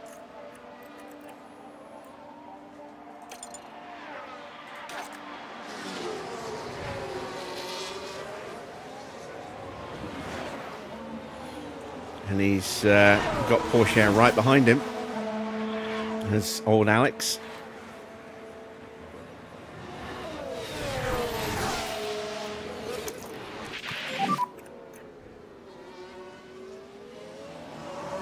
Copy. So Hamilton has cleared Stroll.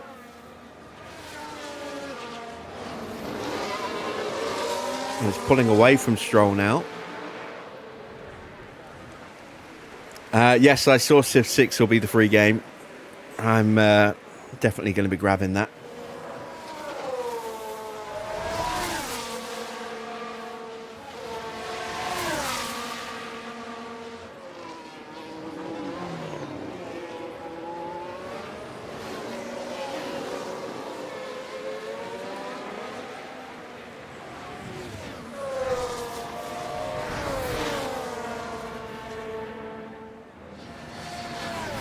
So here comes Carlos.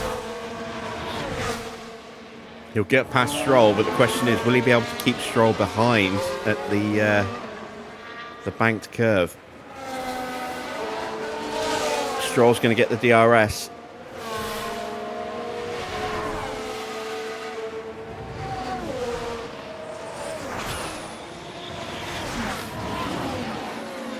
And Sainz keeps him behind.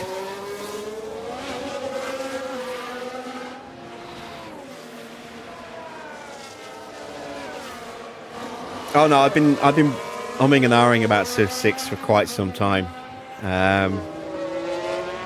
Every time I've seen it pop up on sale on the PlayStation, I've ummed and ahed about it. But yeah, I'll definitely be picking that up from the Epic Store. Right, Porsche has still not got through. So we're going to save the battery. Hamilton's into the pits. Copy. He's slapped on a set of hard tyres. Temperatures are okay. Copy. New fastest lap for Charles Leclerc, a 1:27.4. He needs to push hard now. He's caught the back of Nico Hulkenberg. Just in time for DRS.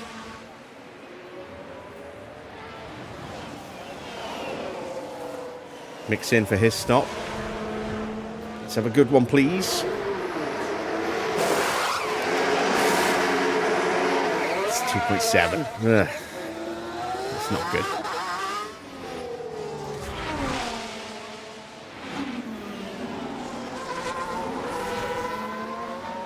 Norris is in. Race leader boxing for fresh tyres.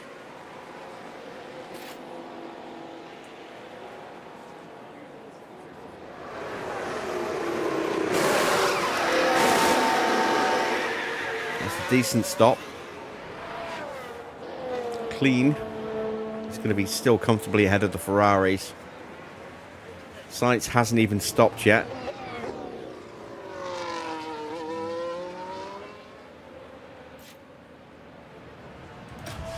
There is Sainz. So Max and Stroll both into the pits. This will be Sainz's in lap, I would imagine. Let's see what happens to Leclerc being held up by Hülkenberg. But he will leapfrog Stroll and probably Max as well. Yep, there we go. Gets through on Max. We should see, maybe? Nope, didn't see him.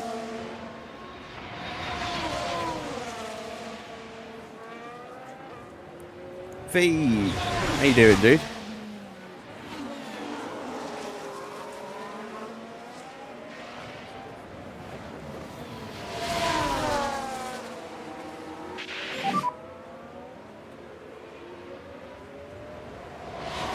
I'll keep you updated, okay? Yeah, I can see it. We're gonna have a And quick look. through, past Nico Hülkenberg goes Charles Leclerc. So, he has been released. Can he stay ahead through the banking? That's the next tricky bit. Porsche's finally picked up a fault. The engine, it's supposedly temporary, but yeah, not so sure about that. Piastri is in. Medium set of tyres going on for Oscar Piastri, and he got held for Ricciardo there.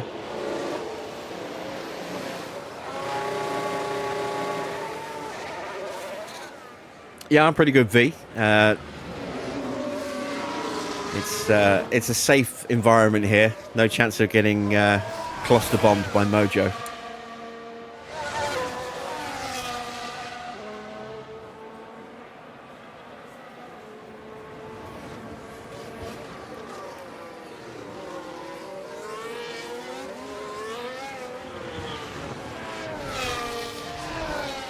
So Oscar out in fourth place, right behind Alonso, who still needs to stop. There is Charles Leclerc, he's in seventh. How far behind race leader is he now? 21.5 seconds.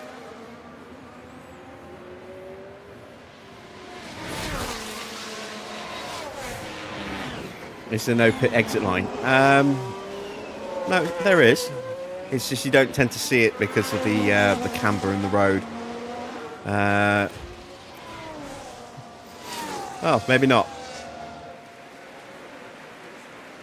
Maybe it is a bug. I've never really noticed that before. Oh, we've had an accident somewhere. Or an incident somewhere.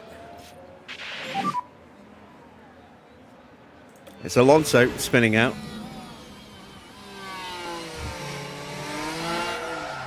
Spinning out as he was overtaken by Lando.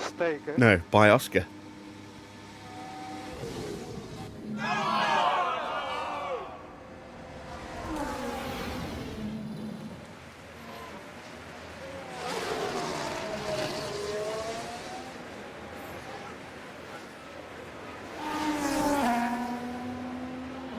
So, yeah, going back to our leaderboard, we can see the gap is, what, about 22 seconds between Norris and Leclerc. It's quite a big gap. Perez is Sainz is a long way behind. A very long way behind. But he'll be making a move on Checo in a moment. I think unless something happens to Norris, he is going to be world champion tonight. He is going to win the Grand Prix.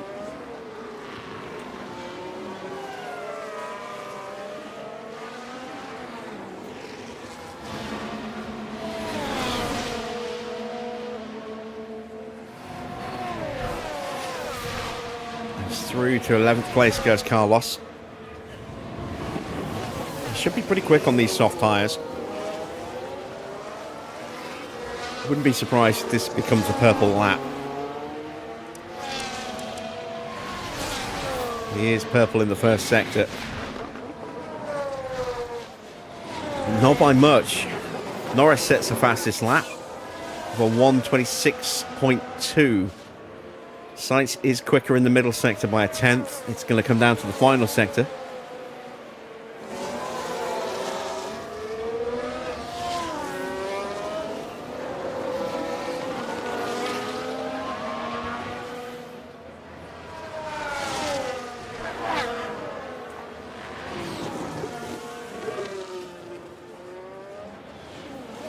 And that is a new fastest lap for Carlos Sainz, a 1:25.8. And he's going to get past Hamilton very quickly here.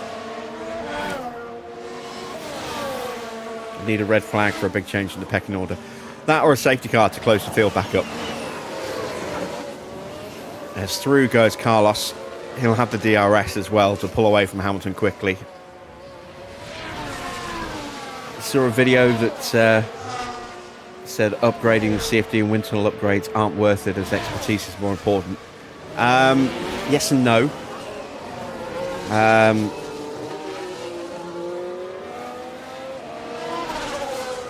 Expertise, if you do,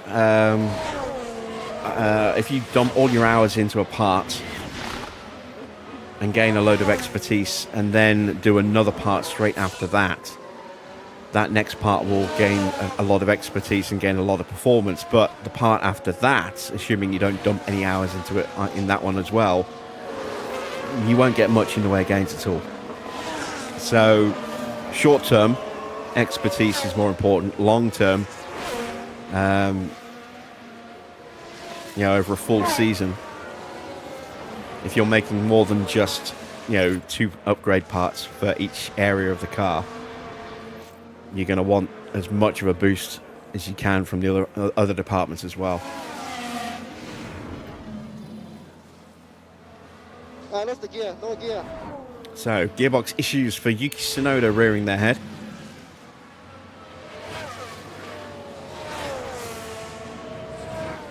In your first season, because you start 2.5, 3 months into the season, that it's not so much of an issue, but on your second season, you're starting from day one, January 1st. So you're going to have, say, an ATR period at start season, and you put all those hours straight into, say, the underfloor. And then that'll take just over a month to do.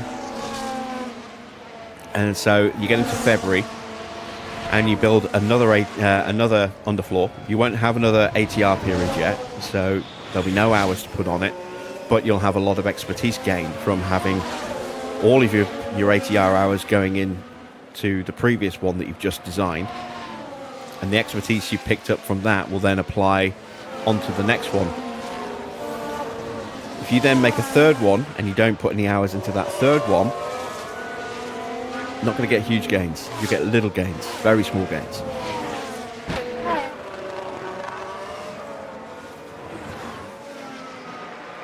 So the only way you get big gains would be to dump your ATR hours in there again.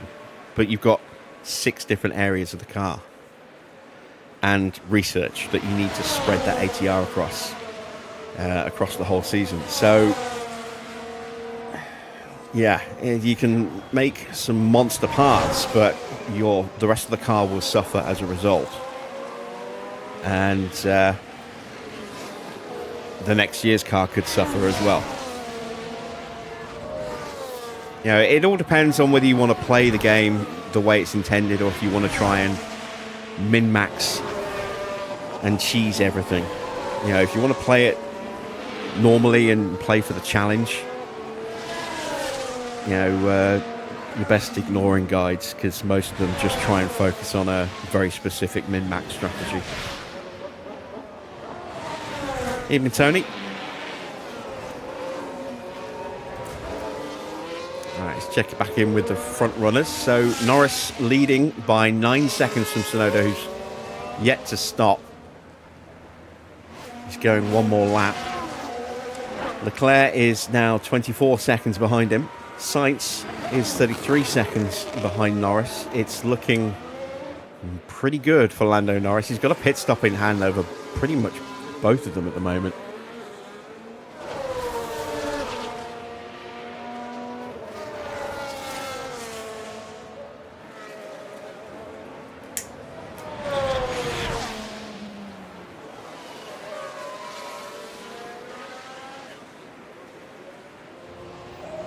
Leclerc is pushing his way through.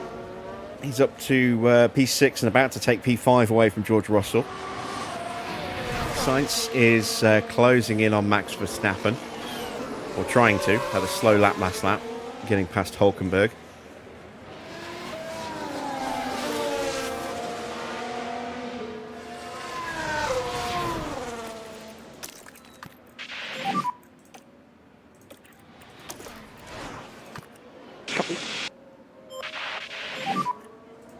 Copy.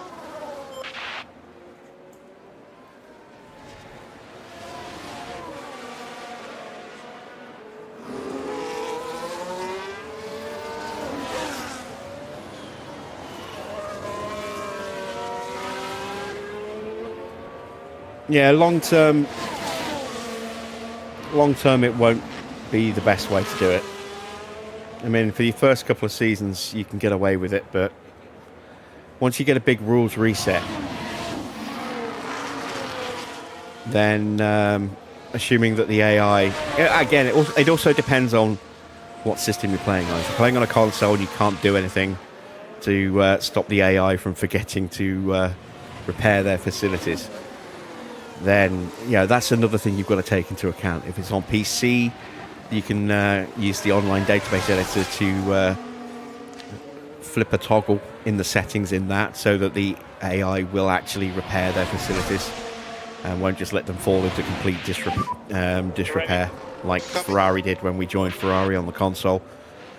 So you have to take that into consideration as well with strategies that you see online, whether or not someone's deliberately taking advantage of the fact that the AI doesn't repair their facilities.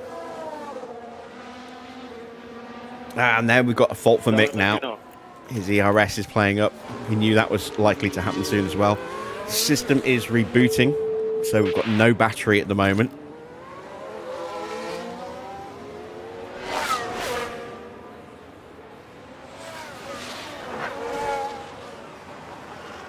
We've got to wait for the white line to go all the way around the square before we'll get the battery back for Mick.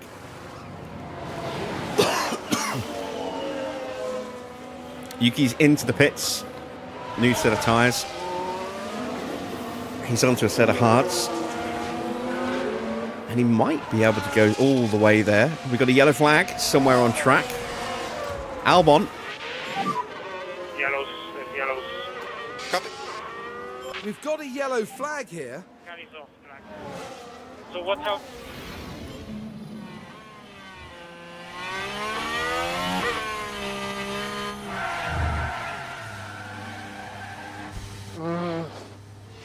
How are you feeling about your pick of Albon winning this race then, Comet?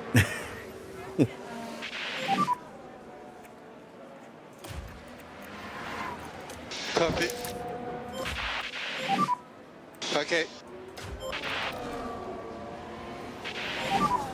Pit window open. Copy.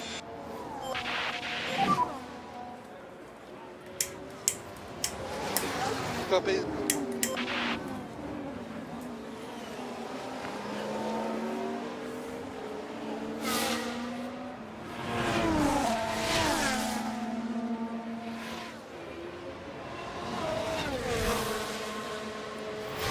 Alright, let's take a quick look.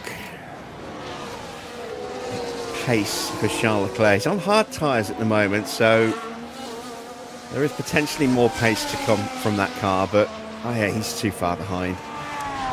He's losing ground. Norris is lapping too quickly at the moment, so the gap's 26.5 seconds. Still about 33. Sainz is keeping the gap fairly consistent. He's Porsche gets overtaken by Zhou. So Teo back down to his target position of 18th.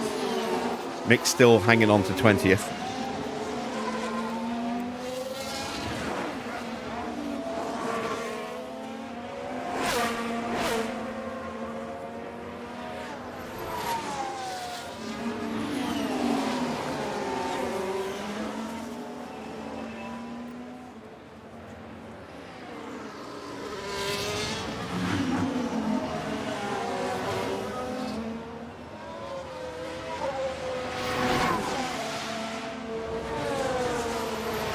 Leclerc could use a lucky safety car where Norris can't cover him off in time, but Leclerc can switch to fresh softs or something. To be fair, I think a pit stop, even if they make their stops and then there's a safety car, that would be the best thing, I think, because it would close the whole field up. That or a red flag, because that would close the field up and everyone would get to stop and change their tyres at the same time. Something that isn't going to affect tyre strategy, I think, is the safest way or the best way for the Ferraris to actually get right up close with Norris. Because position-wise, on a restart or a safety car restart, that's 4th place for Charles and 7th place for Sainz. So they would be in possible contention to be able to go after Norris. Plus Piastri might be able to jump Lando off the line, and that would mess him up a bit. You can see Mick's battery is working again.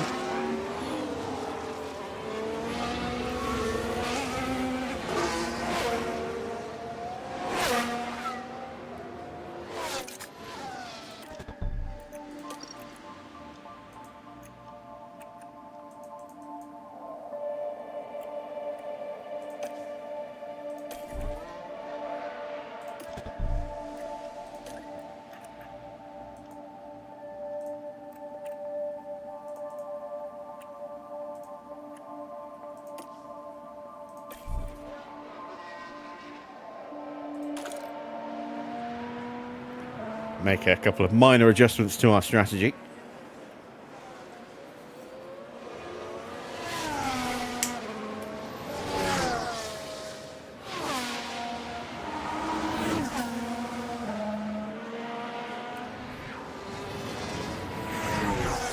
.26.7, similar pace to Norris. 126.9 for Sainz. He's closing in on the back of Verstappen, little by little.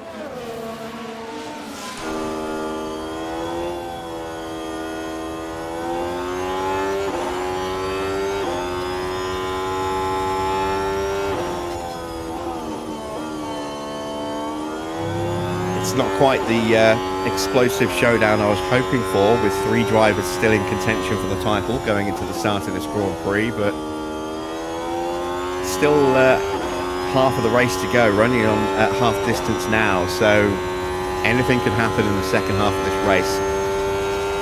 So we could have a retirement, we could have a safety car, we could have a red flag to bring the whole field back together and on fresh tyres.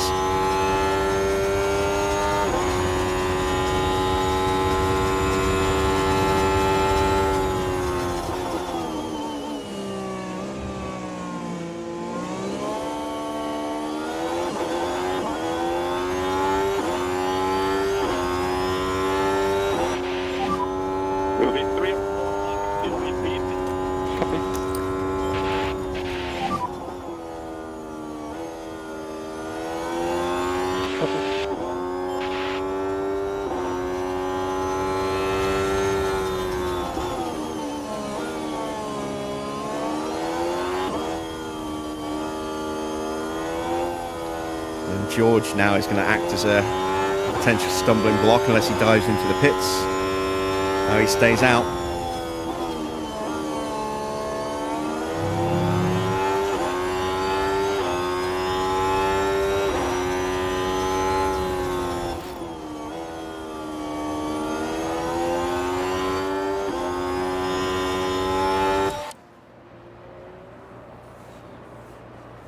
Fault for Hulkenberg, who was looking like he might be in contention for points.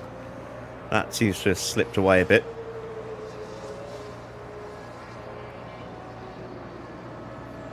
So Max needs to get past George here, and Sainz needs to try and follow him through at the same time if he can.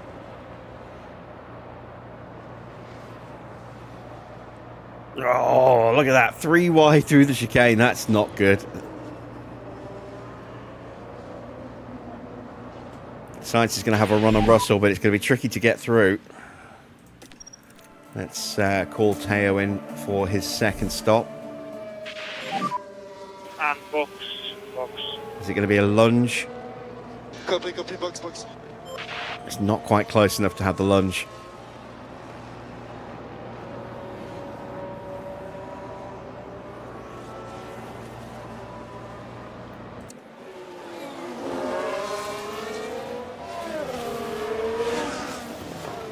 It's now a 12-second gap between Norris and Piastri. Piastri is definitely going to be more of a challenge next season for Lando. He'll be getting a potential stat bump next season.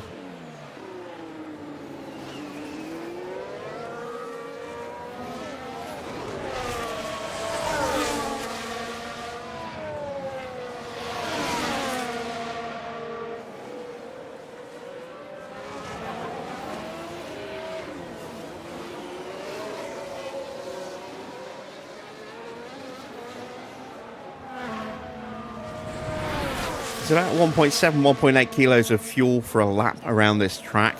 We are going to get lapped, so we're going to have to save around 0.7 kilos over the second half of the race. We should be able to do that without too much of an issue. Clean. As Teo's in.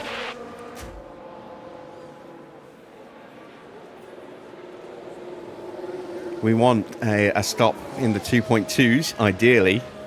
2.3s would be really nice. 2.4 would be an improvement on normal. Let's see what we get. 2.5. It's not good enough. Ending hashtag. Who's in the title battle? The title is between Lando Norris, Charles Leclerc and Carlos Sainz. Norris leads by 1 point over Charles Leclerc. Sainz is in third place, 17 points behind Norris.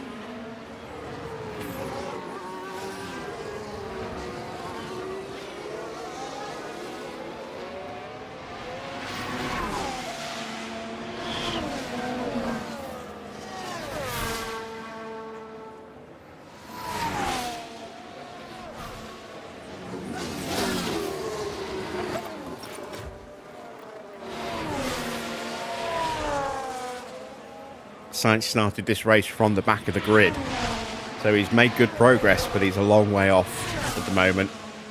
Leclerc started 13th, both Ferraris with penalties today. So it looks like Norris is going to win the title unless the field gets closed up with a safety car or a red flag.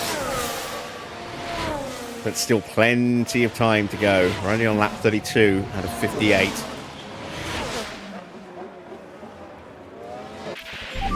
And we are just trying to survive this race, given we are down to Box. the dregs of what's available with our cars, power and Finish the tire. aero parts.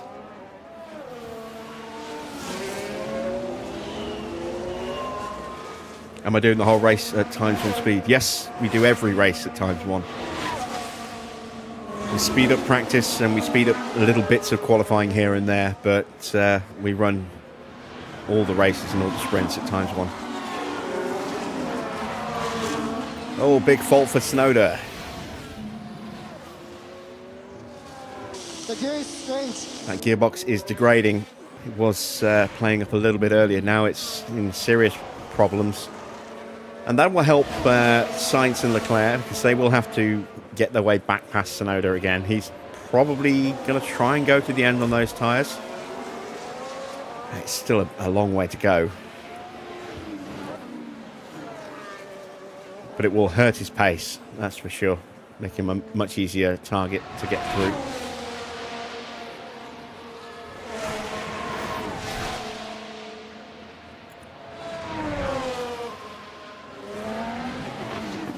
Albon's into the pits. That'll be to change his front wing as well, I would imagine, if he has a spare front wing left. Copy, penetrate.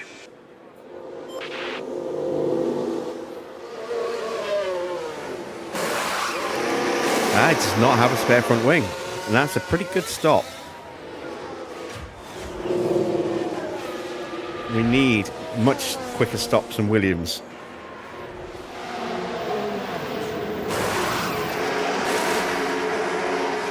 2.7 again. Yeah, pit crew just not where it needs to be at the moment, unfortunately. Next season will hopefully be better. In comes Logan Sargent.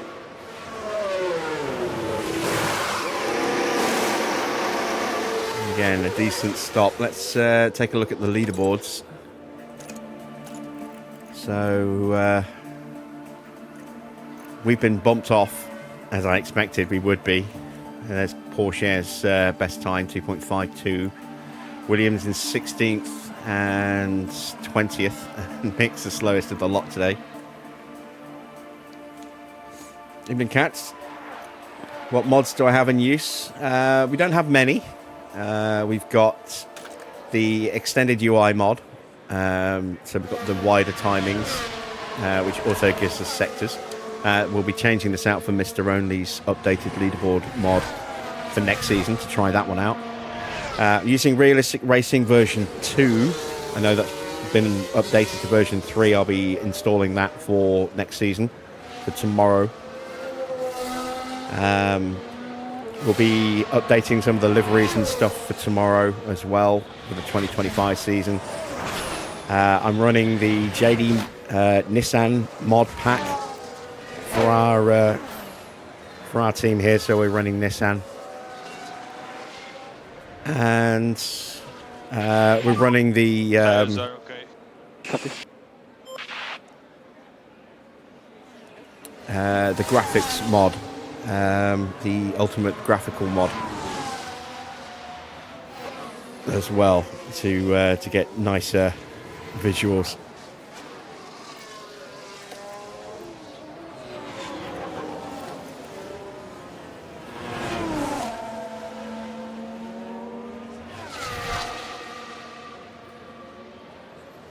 So Porsche has already been lapped, as has Mick.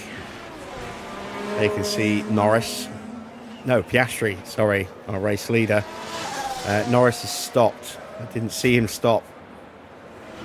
So he's on new hard tyres and he's still ahead of both the Ferraris. He's 8 seconds clear of Charles Leclerc and a pit stop in hand as well. So yeah, it's this is where you need some intervention here for Ferrari if they're going to have any chance of beating Norris in the Drivers' Championship tonight. Realistic Racing has definitely made an impact for us being at the back of the grid. I don't know how much of a difference it would make if you've got a championship winning car. But for a backmarker team, it does make a huge difference there in terms of the challenge.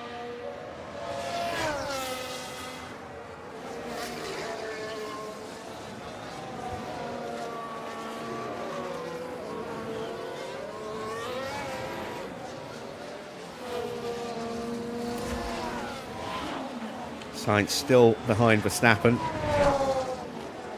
Max is going to be boxing, I think, this lap. Sainz might go one more.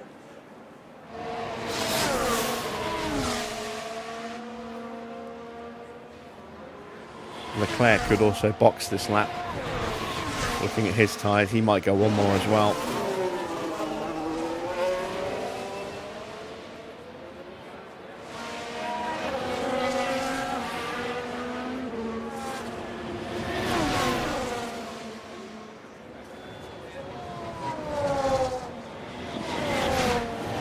And Sainz gets through, up into P5. So, are Ferrari going to double stack their cars, or are they going to call them in on separate laps?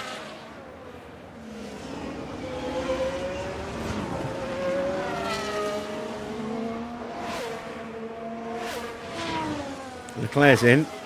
Sainz will go one more lap. Max is in as well.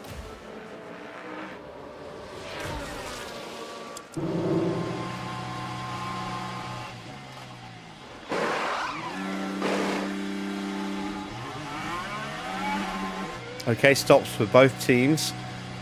Mediums for Verstappen. Mediums for Leclerc. Stroll coming in as well.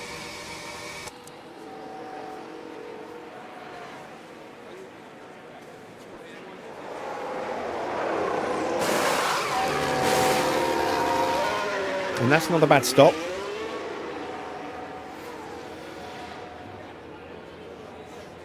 Reminder for everybody that missed the announcement earlier or hasn't seen the video go live yet.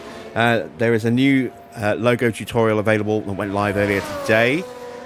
If you want to be able to make the Marlboro logo, then there is a full tutorial on how to build that, and it also shows the tweaks I made to the livery as well.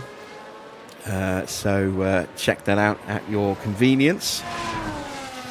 All of the tutorials I put forward are built on PS5. So if you can build it on the PS5, you can build it on a PS4 or a Switch or an Xbox or a PC.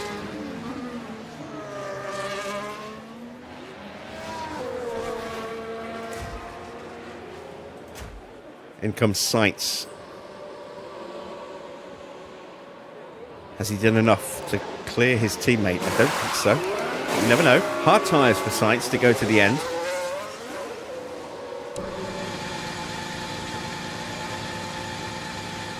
Leclerc's crossing the line. It's going to be very tight here.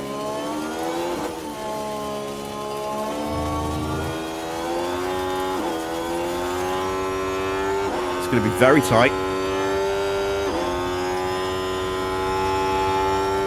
Not quite as tight as I thought. There is Leclerc making the move on George Russell at the hairpin.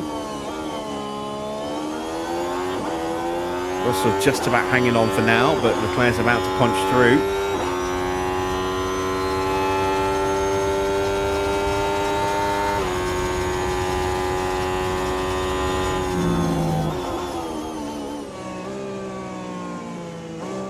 Oh, Max dive bombs Sainz there while Sainz is getting his tyres at the temperature.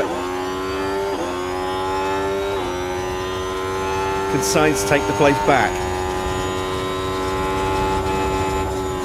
Not quite close enough. Max just shuts the door.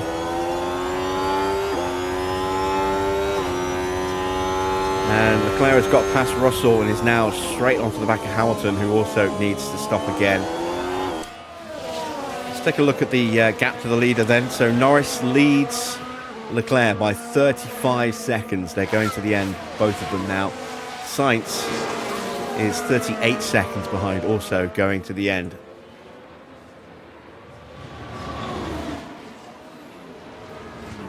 It is very much Lando's championship to lose now.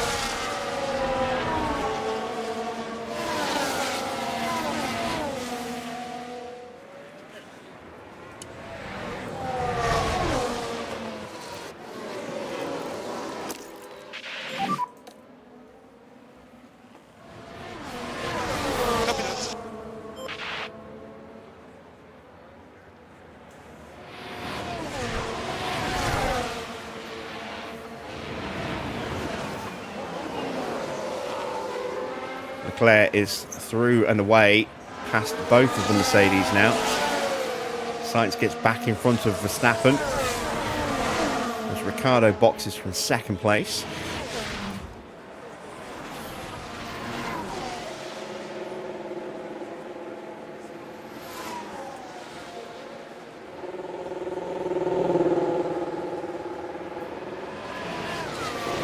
And that'll be a set of medium tyres. Ricciardo going to the end now.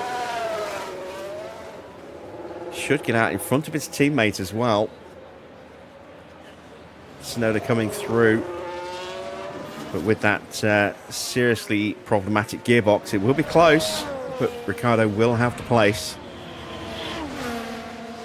I think he'll be close enough ahead to stay ahead of Tsunoda. I don't think Yuki will have the chance to jump him. Max has got back through on Sainz again. Hamilton is very much causing a rolling roadblock issues here. Through goes Verstappen. Hamilton will not have DRS. This should make it an easy overtake now for Sainz. Hamilton's tyre is pretty much gone. He'll be in, if not this lap, then next.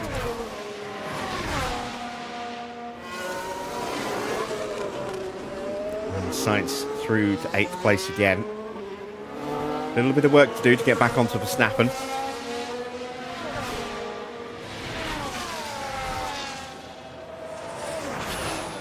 Norris in so much clear air is just pumping in quick lap after quick lap. A 125.5 last time around.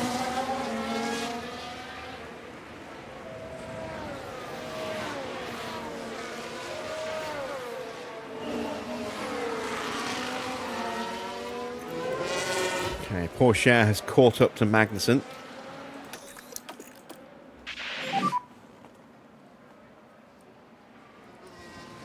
Okay, copy.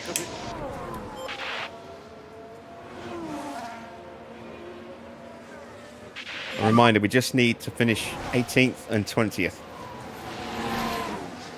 In 2 seconds. to keep the sponsors happy. That's fine, mate. It's reach up.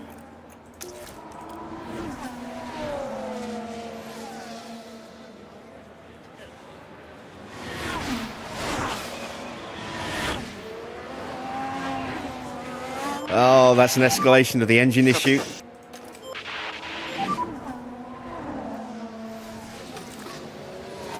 And we are going to have to start avoiding high-risk curbs to stop that engine from blowing.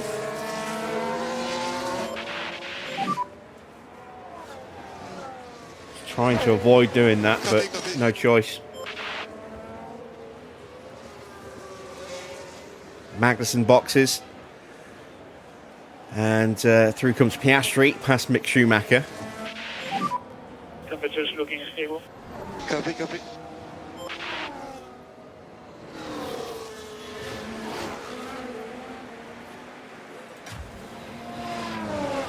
Max is through on George Russell, and Sainz now lining him up as well. Oh no, that's a slow pit stop there. What a shame for K-Mag.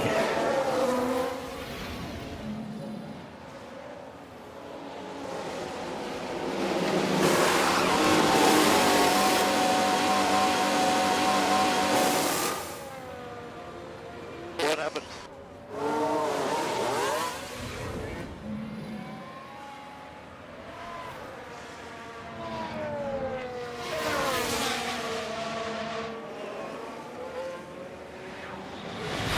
Ooh, I think Russell's just missed the DRS. See if that rear wing opens. It did not.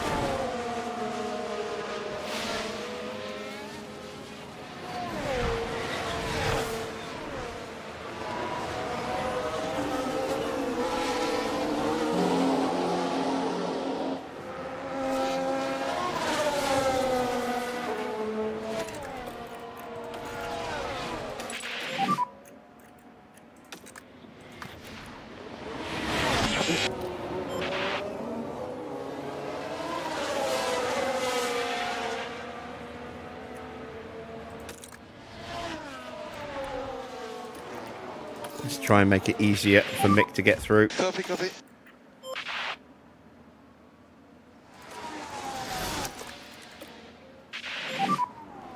Copy.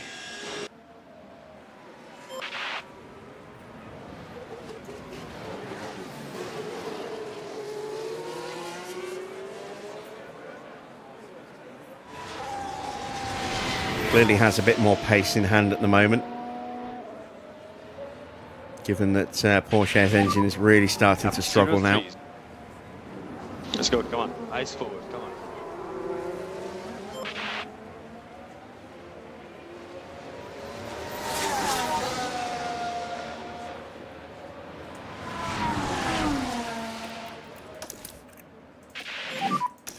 Copy.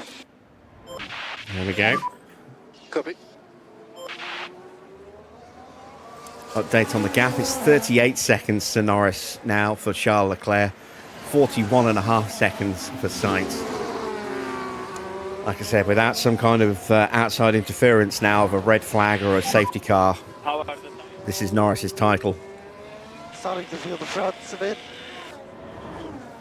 It's his to lose. We'll be boxing Mick in another lap. A couple more to go for Teo yet.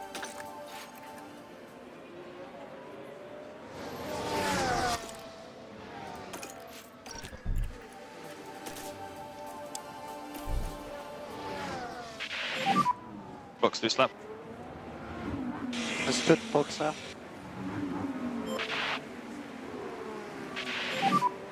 Yellow into the Oh, area. we have a lockup for Sainz. Now we're watching Carlos Sainz here. Nothing at this point. I mean, he had an incredibly slim chance of winning the title after having to start from the back of the grid tonight, but I think that's just put paid to any chance he had.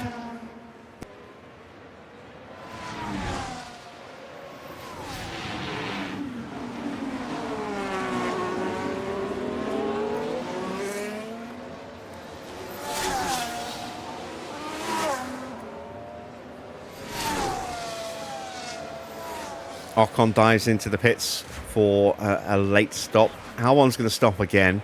Both of our drivers are going to be stopping again as well. Zhou is catching. Zhou's on his final set of tyres. So, of course, we're avoiding curbs. Oh, it's another tricky stop. Bad stop for Alpine there. And who's that having an issue in the pits?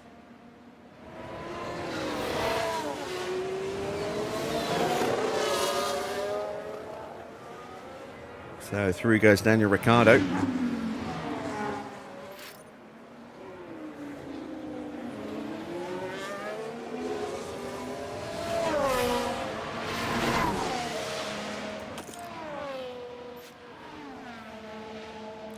Final lap for Mick before he stops.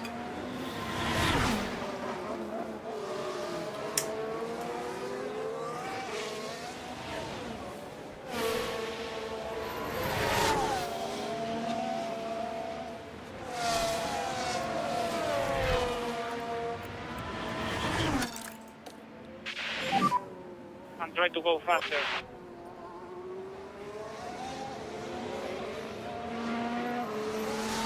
Losing a lot of time in the corners now for Teo, avoiding curbs.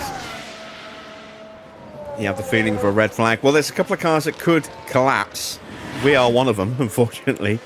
A Porsche's engine could just give up. Tsunoda, his gearbox might give up.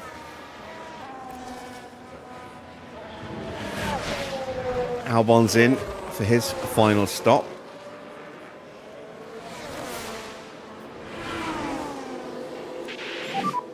Good entry.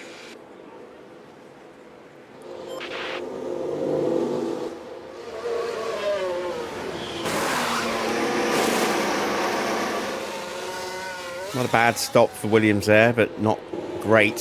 So I don't think they'll be getting on the leaderboard. Need a really good stop here, please, Mick. Come on. Ah, 2.6. That's his quickest, but it's not quick enough. Not by a long shot. We're at least 2/10 away from getting on the leaderboard there. There goes Carlos Sainz.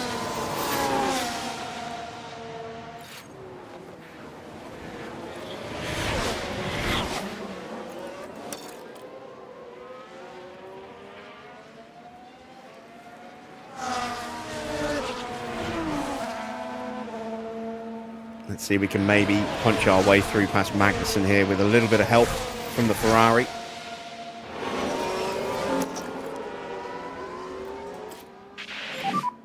Full focus on warm-up of the front. Copy.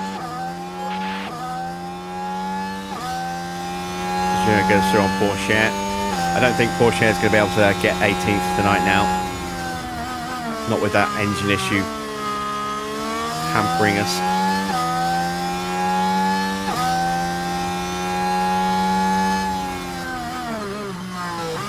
But at least we'll get something out of Mick. He will make 20th.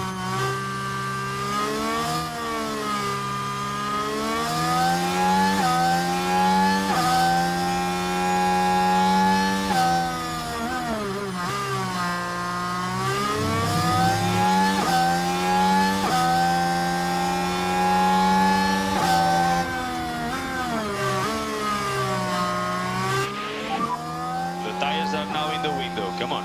Copy. Try to get him. Get him.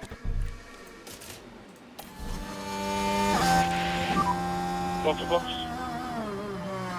Box.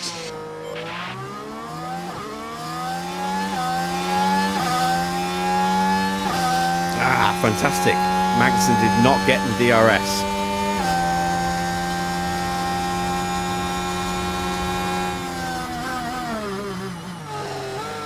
It's such an old spec, a car that we're running for Mick, though, that he just doesn't have much pace.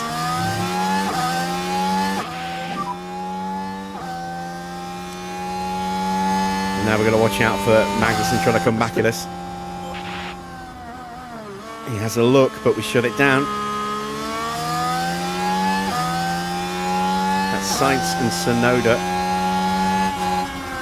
and Russell in front, so we're not going to go any further forward than that. Pit lane. In comes Teo for his final stop. Copy. Can we at least have a decent stop at a Porsche Air before his engine blows up? Come on, 2.2. I'll be on cloud 9 if we had 2.2. I'd settle for a 2.3, a 2.4. Oh, it's a disaster. 6.6. Sorry for that, mate. Oh, what a shame. And we're a long way behind as well, although we'll be on full push now. While avoiding the curbs, just keep the engine alive as best we can. 12 laps after this. 10 laps down, 10 laps down, 10 to go, 2 laps down, by the sound of it. It says 1 lap down. But there is the second lap. I think we'll stay ahead, just.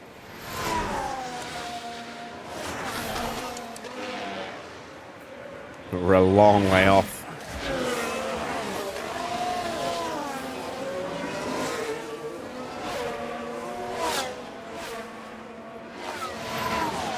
Tsunoda closing in behind us.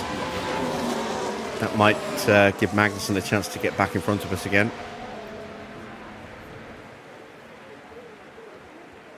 Still need to save a touch more fuel. We're not quite safe yet.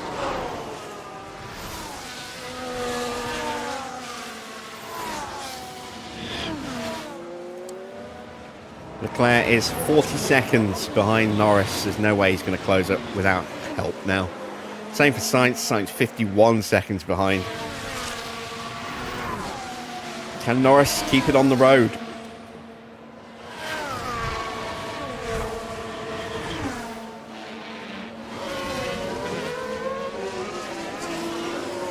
It's not even going to be a battle between the two Ferraris either, because then they're just not close enough to each other.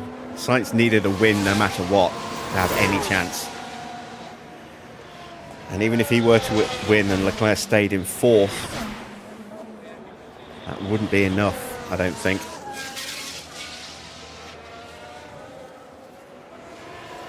"16 points behind his teammate." No, it wouldn't be enough.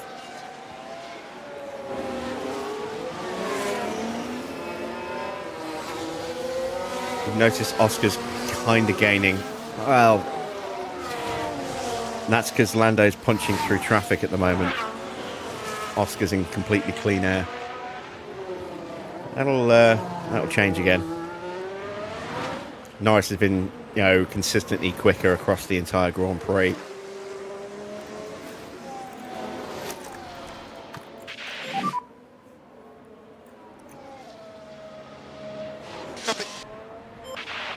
I I think with Teo, if there's no chance of getting him into 18th place, then I might just make extra stops. In fact, I might do that with Mick.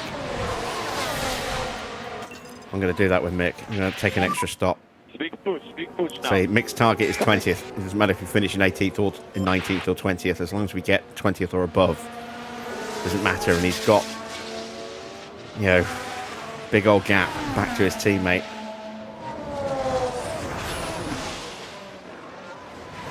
And he's got in more than enough of a gap to Sargent.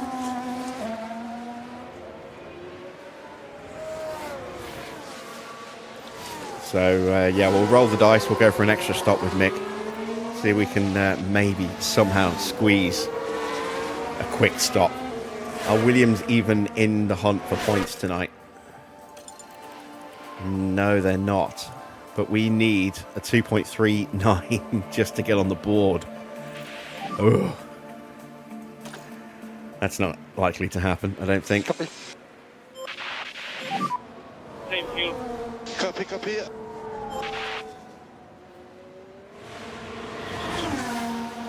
There is a chance that Porsche might get Magnussen. And with Mick dropping behind them, that would get Teo into 18th. Good. But if Okay. it gets like the last couple of laps and we still haven't really got a chance with Teo, we'll just stop him as well and then try and get some points out of him and see what happens with... yeah,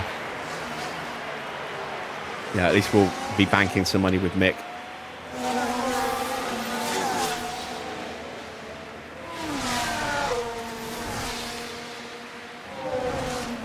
So Sainz has got through on George Russell.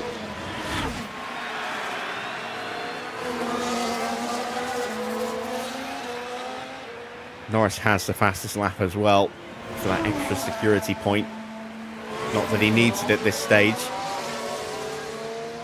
Daniel Ricciardo could be about to get on the podium in his final Grand Prix. He will be off the grid next season in free agency. Should I start saving fuel? I'm a lap down.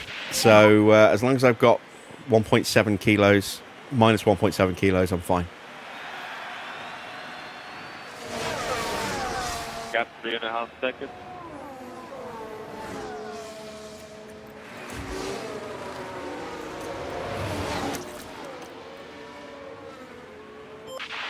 So gap to Magnussen is 8 seconds. Copy.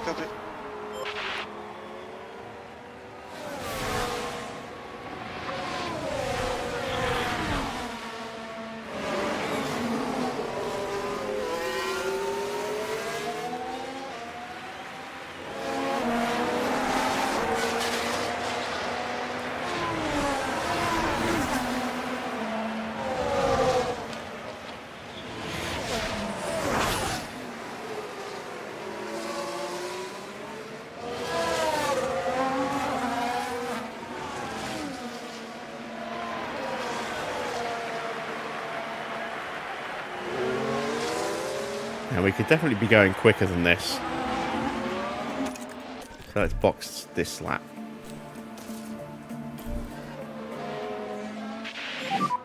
Box. Copy for box. Box.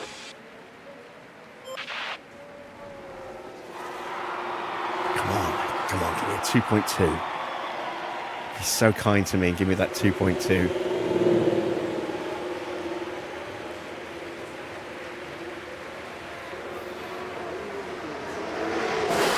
Oh, God damn it. 4.7.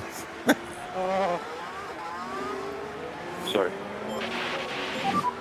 Watch out, white line on pit entry.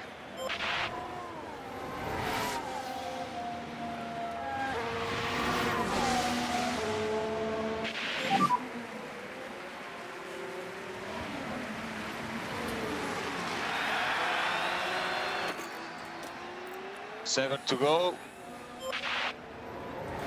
Let's take the gamble.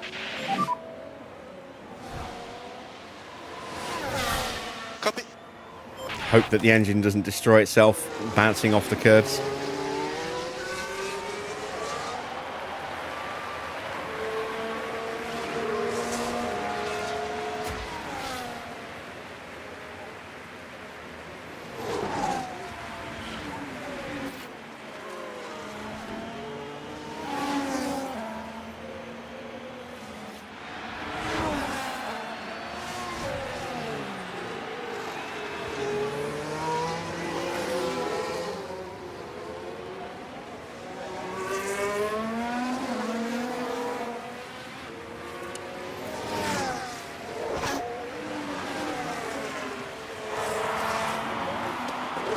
Oh, Magnussen just got blue flagged. 6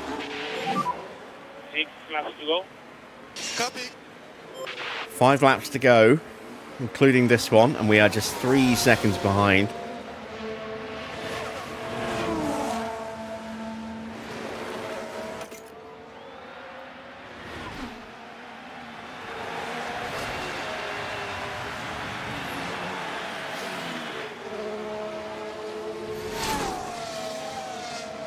Question is Magnussen getting a tow from Stroll? He is at the moment. Can he stay close enough?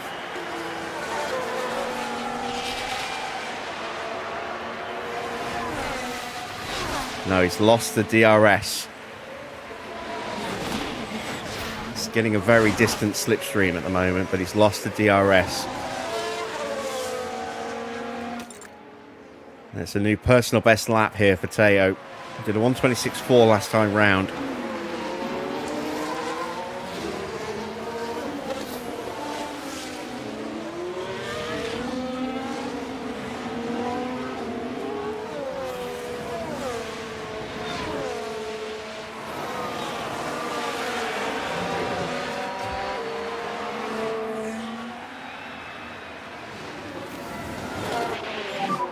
Oh, there we go. We got a safety car. Hamilton's out. Okay, virtual safety car, VSC. Keep following the delta, okay? Copy. Pull down.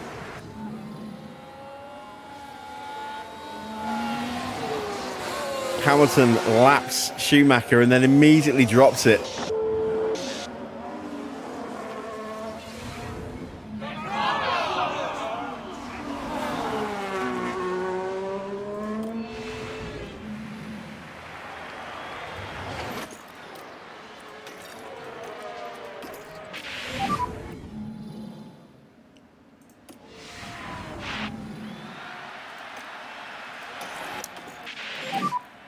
Copy. 3 laps to go. I think that's probably it. I think we're going to see... Oh,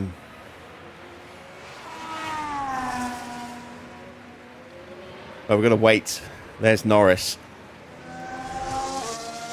So we're going to wait for Norris to go all the way... Oh, no, it's VSC, not full safety car.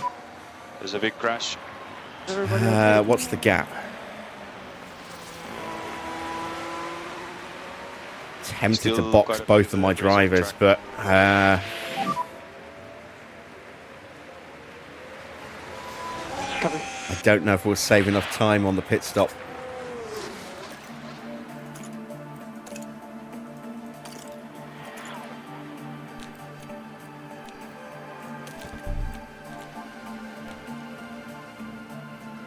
Yeah, we'll only save a couple of seconds. According to that, it's not worth the risk. We've got 18th and 19th, so both of our drivers are safe. Let's not bother taking a risk of something else happening. We are going to avoid high 5 laps to curbs. go. We are going to tell Mick not to fight and bring our drivers home in order like that. Copy.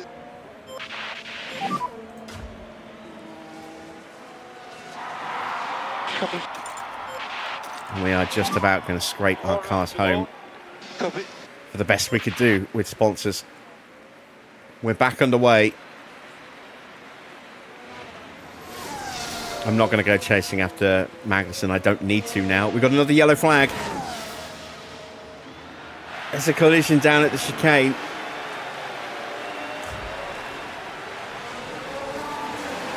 There's something down at the chicane. It's another VSC. It's George Russell.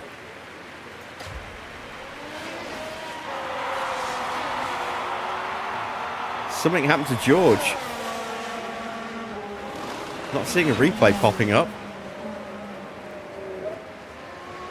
He's got some wing damage, I think. I'm not sure. But he looked very slow. Maybe he just had a big lockup or a spin. Clipped the barrier somewhere, I don't know. But for whatever reason, it looks like George was definitely having some issues there.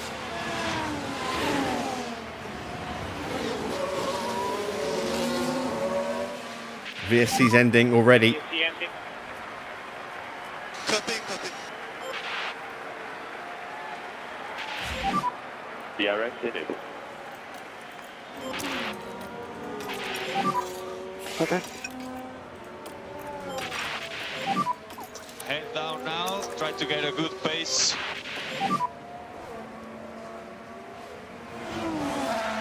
Copy.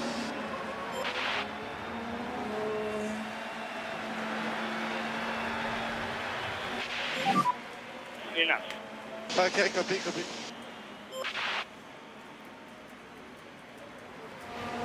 Norris crossing the line to start his final lap. He's just a couple of miles away from winning the World Championship. It's been such a topsy-turvy season. At the start of the season, it looked like Leclerc was going to absolutely run away with it. Then he cooled off for quite a few races. Sainz came through strongly, took the lead of the championship. Norris started to then pick up some strong results. Come on. And then it became between Norris and Sainz, and Leclerc was a little bit of a distant third. And then he fought right back into contention and took the lead of the championship again until we went to Qatar last night. Norris came in with a slight margin of just 1 point tonight, but both Ferraris needed engine parts, which dropped them down the order of the grid. Leclerc starting in 13th, Sainz 22nd.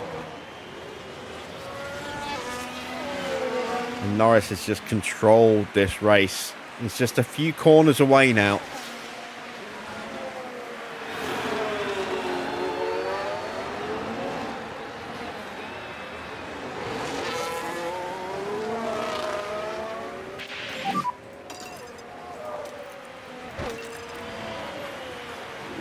Okay, eyes forward now, eyes forward. Come on, you have more there. And there we go. It is Come on, decided. let's go get him. And Lando Norris picks up the win.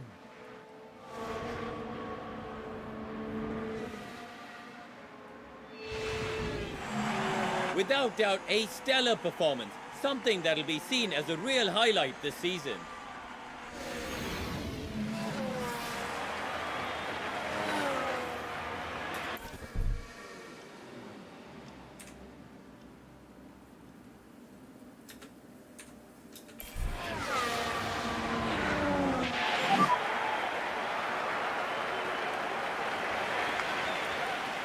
Eyes forward, really important. See if we can get a good thumbnail.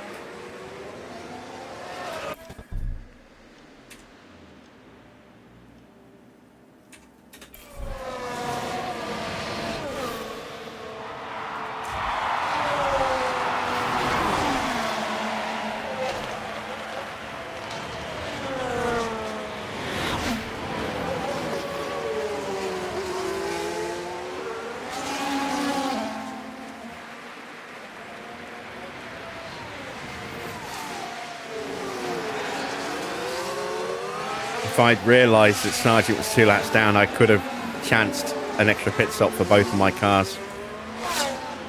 Never mind.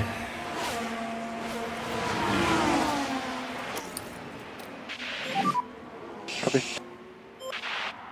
And our long and topsy-turvy first season comes to a close. We bring it home in 18th and 19th. It's a far cry from the performances we've had in earlier Grand Prix. But we've been limping these last few races. Lando Lando Norris is the driver who takes this year's title. They'll be soaking this moment up. It's their very first F1 title win. And after such a fabulous drive here today, it's no surprise to see this man land on the podium. Taking their 8th win of the season, there's just no stopping them. And with that, the drivers finally get the chance to cool off and enjoy themselves.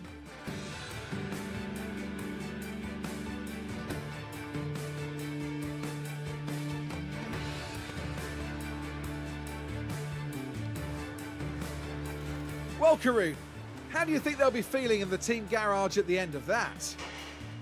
Well, it was a bit of a mixed bag here. Some things went their way, but others didn't. I think their main target now will be finding some consistency for sure. And that then concludes our time here in Abu Dhabi. And that's it for this season of Formula One. The teams will be working hard in the break, gearing up for another year of thrilling F1 action.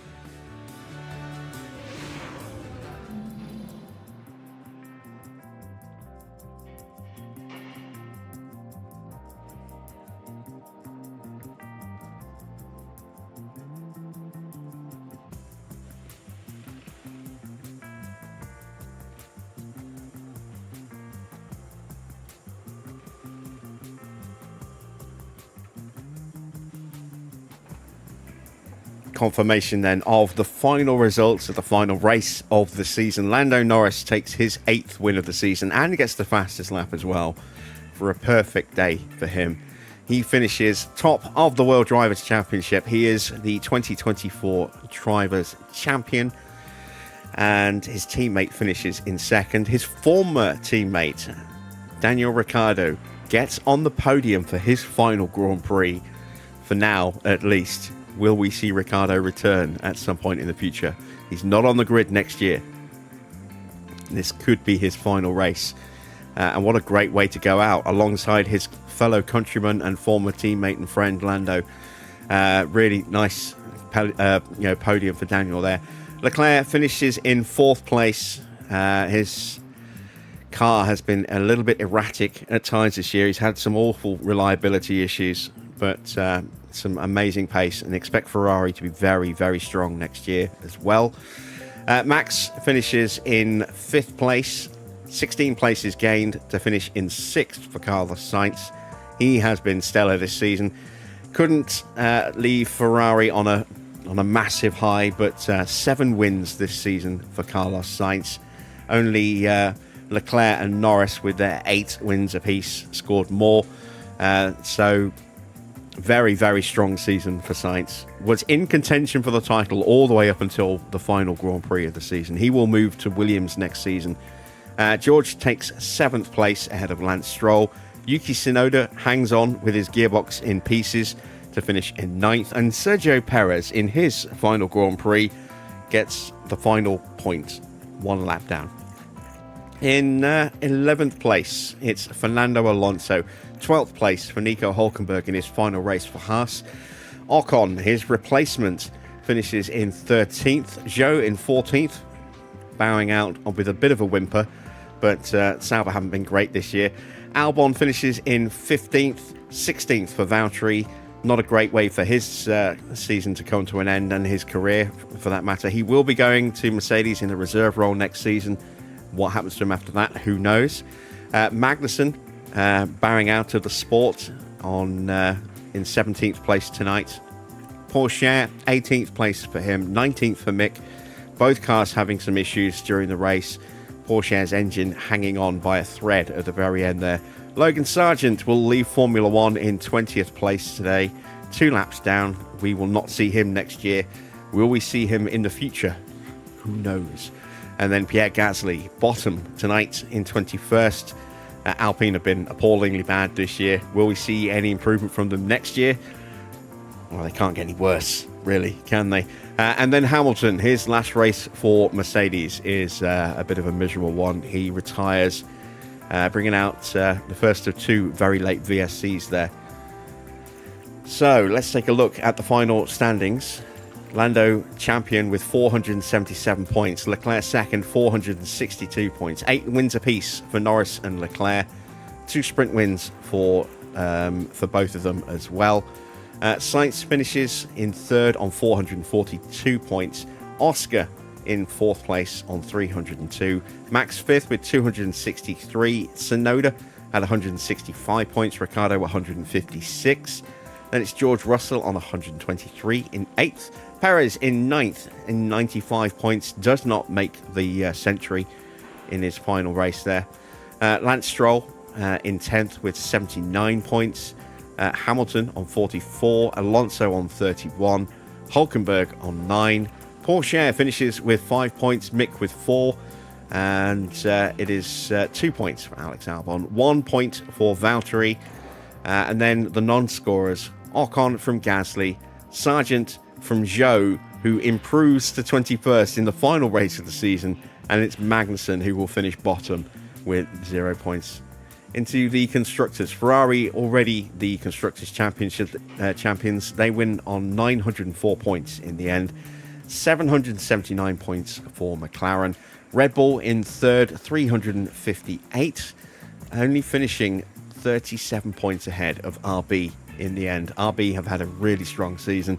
Very curious to see how that turns out next year as well. Mercedes, just 167 points. Not been a great year for them this year. 3 fastest laps is all they've had to show. No wins, no podiums, no poles. Aston, 110 points for them in 6th. Haas do end up pipping us for 7th place in the end. That's fine. It's a little less prize money, but a bit more testing allowance for next season as we finish in 8th, also on 9 points. Williams 9th with 2. Sauber 10th with a point. Alpine, the only team not to score. In the pit stop competition, it's first place for Red Bull tonight. Ferrari take 2nd and 5th. Aston in 3rd. RB in 4th. Mercedes taking 6th. McLaren gets some points, but have they got enough of a gap over Red Bull? This could be Red Bull winning the competition from McLaren here. And Ferrari picked up a decent number of points as well. They picked up 28 points. I don't think they're quite close enough. Aston have got some points in 8th place. RB gets some more points here in 9th with Yuki. And Alpine pick up the final point in 10th. There you see our stops. Our best stop with Mick was a 2.6 and a 2.5 for Porsche. We needed a 2.39 just to get on the board, so no points today. Let's see what the final leaderboard looks like. It is Red Bull who do win by 6 points from McLaren, and Ferrari were only 2 points further back. Very, very tight between these three at the end. Aston take 4th by 3 points at the end from Mercedes. Mercedes down into 5th place on 237. Alpine 220. RB 207. Williams had 111. We had an outside chance of catching them, but we just couldn't get the times that we needed. 92 points for us, so we'll finish 9th, but 30 points ahead of Sauber, and Haas bottom with 21 points. Both drivers did get some money from the sponsors today, so we'll end up with 790k to add to our bank balance. Let's head back and start prepping for the end of the season.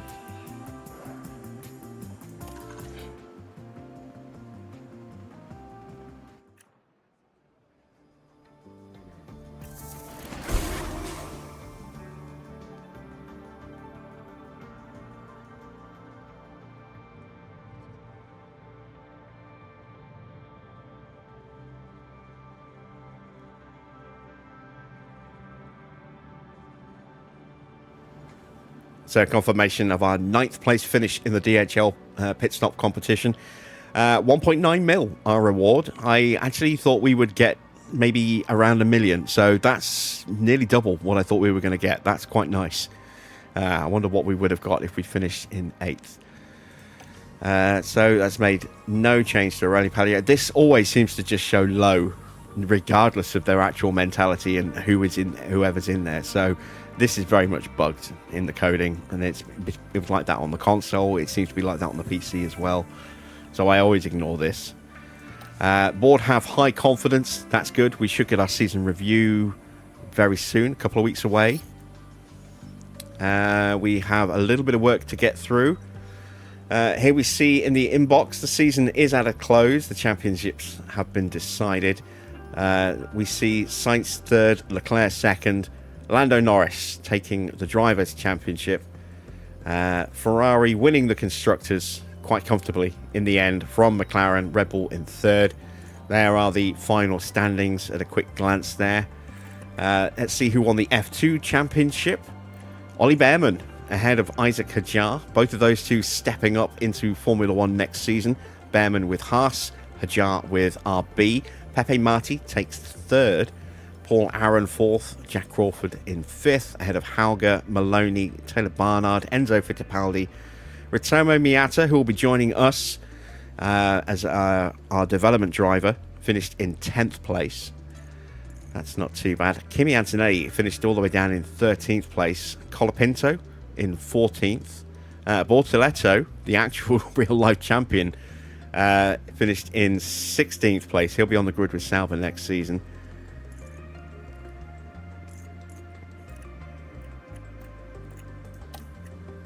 And we've already seen all of that. We've got something that hasn't been read. There we go. Let's clear that off. There we see the results of the F2 race. So Behrman getting the win ahead of Hadjar and Marti at Abu Dhabi. Moving on. We have a research project that is complete on our rear wing. James Vowles has sent us a congratulations email for beating them.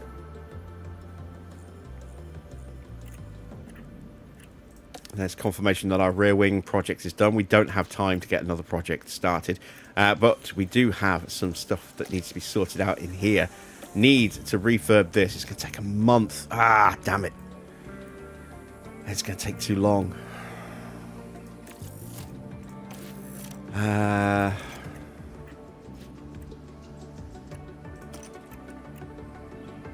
much is that going to cost? 2.5 for a refurb or 10 for an upgrade. Might hang on. Design center, the refurb. Yeah, we're going to have to go ahead and book that refurb in.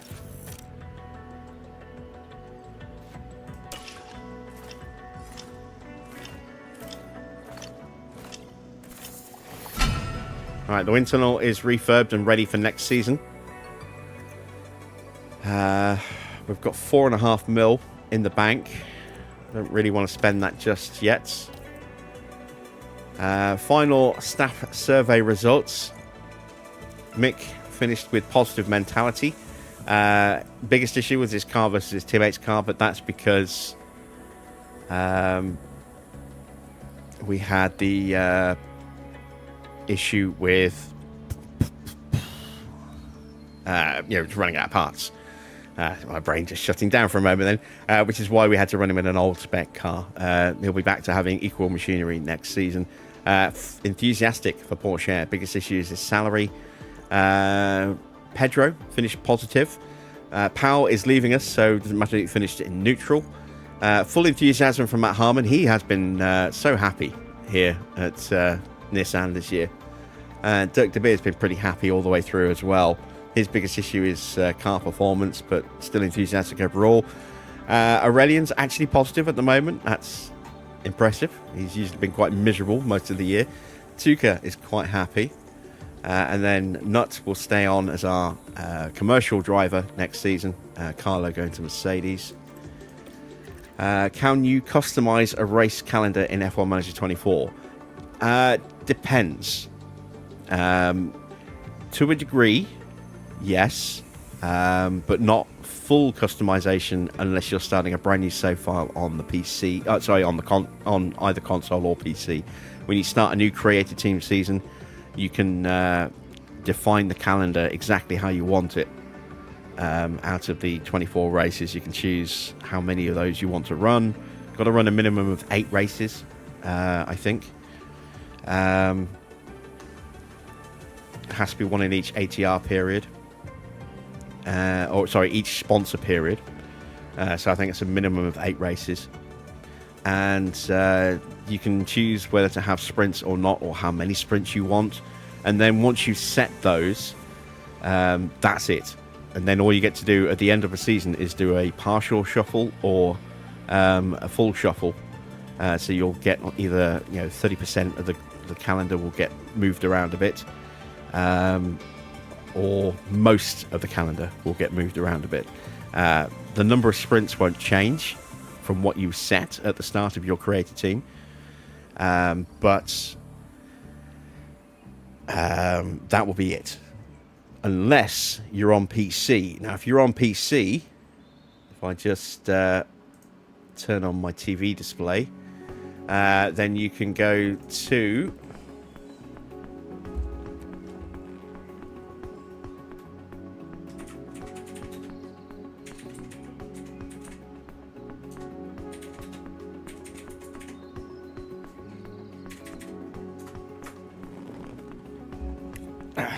you can come over here to the F1 database editor, and then from here you can import your save, and then you can go to the calendar. So if I actually just grab a save, let's push that off screen. Got to remember where these are stored.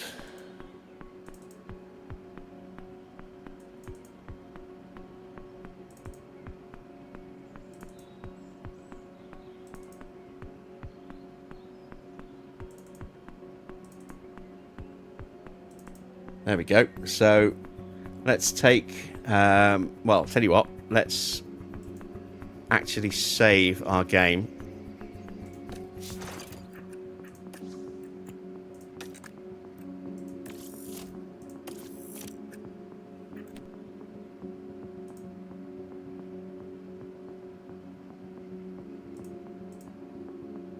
And now I'll take that save and drop it in to the database editor. And then from here, you can see the races. So this is an older save, but you can see that you can actually go in and you can toggle whether you want the sprints on or off. You can then decide which race you want in which place as well. You can't do it once a so you can kind of move them around like this, change their order a little bit. So let's see, we could swap Qatar and those two around. You can change the weather as well. So if you wanted to, you could force it to be, very, very wet like that.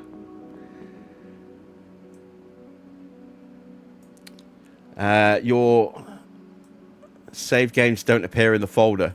Yes, Josh, there is a way to do it. You need to basically go into your admin mode so that you can show hidden files, and then that way you'll be able to get to app data, and then from app data you can go into local, your main profile, so whatever your user profile is on your PC. And then from there you'll go to from local disk, you go to users, to your user profile, to app data, which is normally a hidden folder, which is why you need to show hidden folders to be able to see it. From app data, you then go to local, then find F1 Manager 24, then saved, and then save games, and then you'll see a folder like this. So you'll have your different saves like that, and then you basically just drag and drop onto the database editor. And then when it's done, at the very end,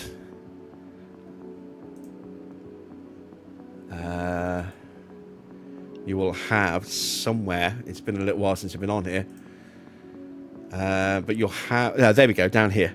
You'll have the option to save the changes that you've made, and then that will pop that same save file into your download folder, and then you just paste that over the top of the one in your app data folder, and that will then show you, or then that will update the save that you've had into the new one.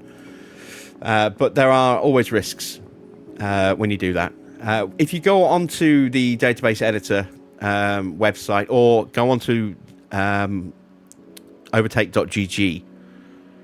There is a link to the online database editor and a sort of a walkthrough of how it works and where you can, instructions on how to find your data and install and stuff in there. So go to overtake.gg and just search for DB editor, and you'll find it that way. But from in here, you can then choose to change your game settings a little bit. So you can see we're just running default difficulty, which is the in-game difficulty at the moment. But you can freeze the mentality. I've got this set so that the AI will refurbish their facilities. And then with your save, you can also then change among some select options on certain teams. Like so. So we'll be changing this to Audi for 2026. And so on and so forth. And then you can also change, that's the settings again, don't want that. So you can then see the standings and a summary of who finished in what position at what race, so on and so forth. You can change contracts, so if you want to fix the contracts, so like Colapinto here, he has got a contract set. If we take a look at him, you can see that he will go to Alpine next season in position 4. So Alpine, that's 1, position 2, position 3, position 4. He will occupy this spot here as a reserve driver for Alpine next season. I've already programmed that one in. Same for, let's see, Magnussen. We take a look at Magnussen. Magnussen, we are going to be breaking this contract because Magnussen will not be on the grid next year. I need to update this. I think it looks like Fernando might not be signing. No, Fernando is re-signing. Does that mean that they decided to get rid of Stroll? Yeah, it looks like they were going to replace Lance Stroll with Kevin Magnussen. Obviously, we will make sure that Stroll is definitely in there next season. But who else can I show you? So, for example, Carlos Sainz. You can see here that I've programmed in Sainz will be going to Williams on a 2-year deal. So he'll be valid for 2025 and 2026. You can also change the attributes of drivers if you wanted to.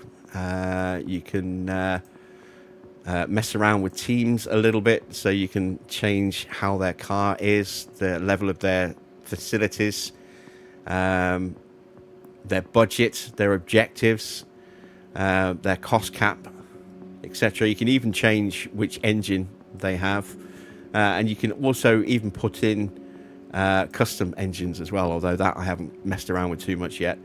And then you can see a track of the car's performance. So you can see McLaren ended up with the fastest car by the end of the season, ahead of Ferrari. They see Red Bull. They had a big dip after Japan. Red Bull dropped all the way down to what, 6th place in Miami.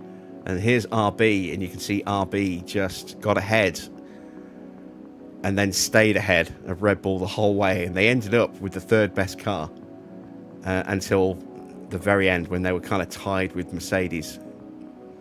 So you can mess around with that. And then if you've got the 2025 DLC, you have got the option of doing that. Because I started a 2024 season, I can't just apply all those changes. So I'm going to have to go in and put those in manually as best I can. But yeah, that is the online database. So let's finish our season off. Let's turn the monitored screen off now. Go back to this. And let's crack on with the end of our season, shall we? So, Pedro Matos goes up to a 79 overall rating. Very nice. A little bit more cash in the bank, up to 4.5 now. And another research project, or 3, is done.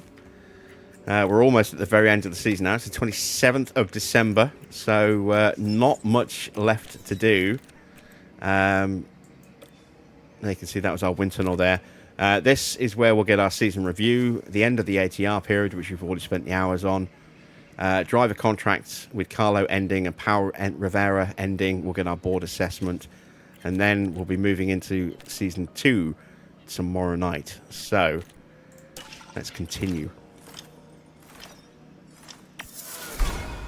I got the bullseye achievement. Achieved the board's season target. Fantastic. We achieved the full payout from our engagement. Very nice. Did we have a compulsory as well, a mandatory activity? No, we did not. So, across the whole season, you can see we made a fair bit more on our race targets than the minimum of 8.9. And engagement, the minimum we could have got was 26.2, and we ended up making 42 from them. 14 from mandatory activities. That's quite nice. Mirum Coin were the nominated title sponsor, and they were satisfied with how we performed, and so our team marketability has gone up to 547 for next season. That means we might get some better funding options next year. And this is what I was talking about with the race schedule, so we can adjust the upcoming season structure. I will be doing this manually to match next season, the 2025 season calendar.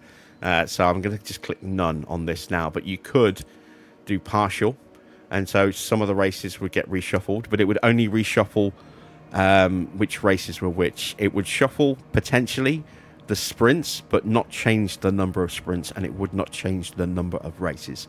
If you wanted to reduce the number of races, you would need to use the online database editor on PC for that. You can only do that on PC. You can't do that on consoles, as far as I'm aware. Maybe the Xbox. I don't know.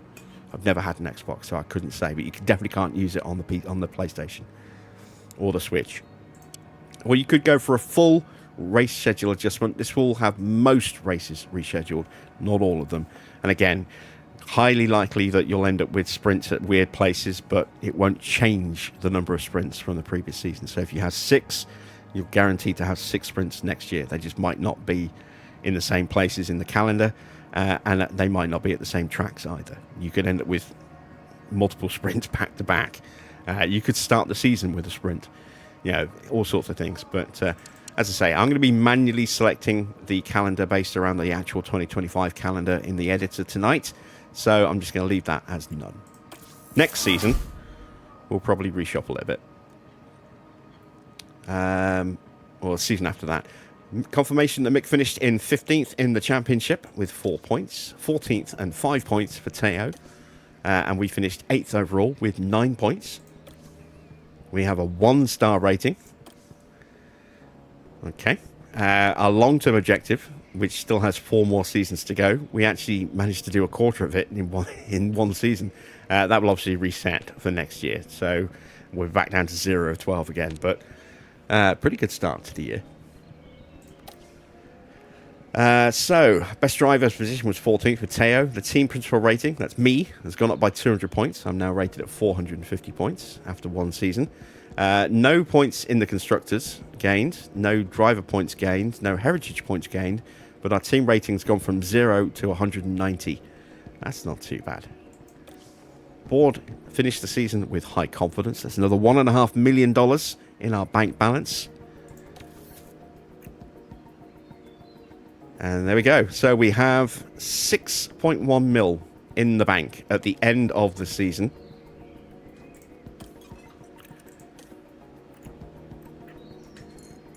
Let's get a final look at how our drivers improved. So Tuka got 2 points in overtaking, 2 points in defending, and a point in reactions. Not really bothered about Carlo because he's leaving us. Nutt gained a point in defending, a point in reactions, and a point in accuracy, but he is mainly focused on doing commercial work, so not really concerned about his improvement either. Let's check our main drivers, see how they got on in the final month of the year. Mick gained a point in control and a point in reactions. Teo picked up a point in braking, 2 points in control, a point in overtaking, and a point in defending. He's had a monster season. He really has. That's amazing. Regulation changes for next season. We will get an extra gearbox and an extra ERS, but the engines will stay at the limit of 4 for next season. In terms of technical changes, you can see that airflow will be affected by 10% in terms of sensitivity on both the front and rear wing. And then for both front and rear wing, low speed will be affected by 30%, 20% for medium, and 10% for high speed downforce generation. Next season's prize money will be changing as well. The better you do, the more money you'll get. The worse you do, the less money you'll get.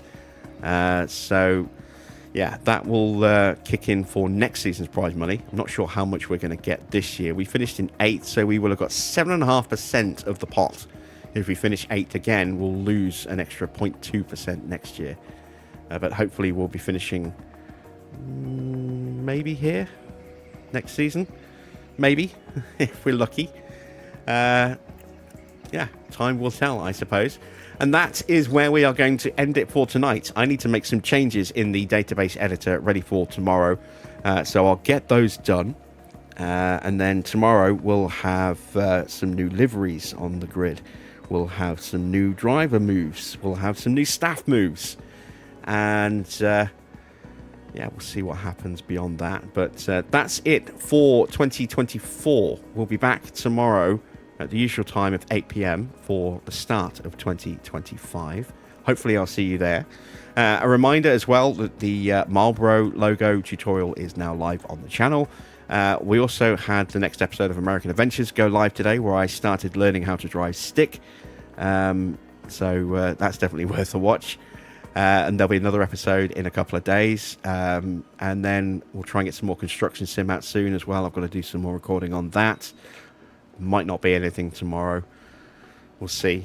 And then once I've got all the mods and everything updated for this, I can finally then sit down and start to try and do some recording for Frostpunk 2 and City Skylines 2. So plenty of stuff to come in the coming days.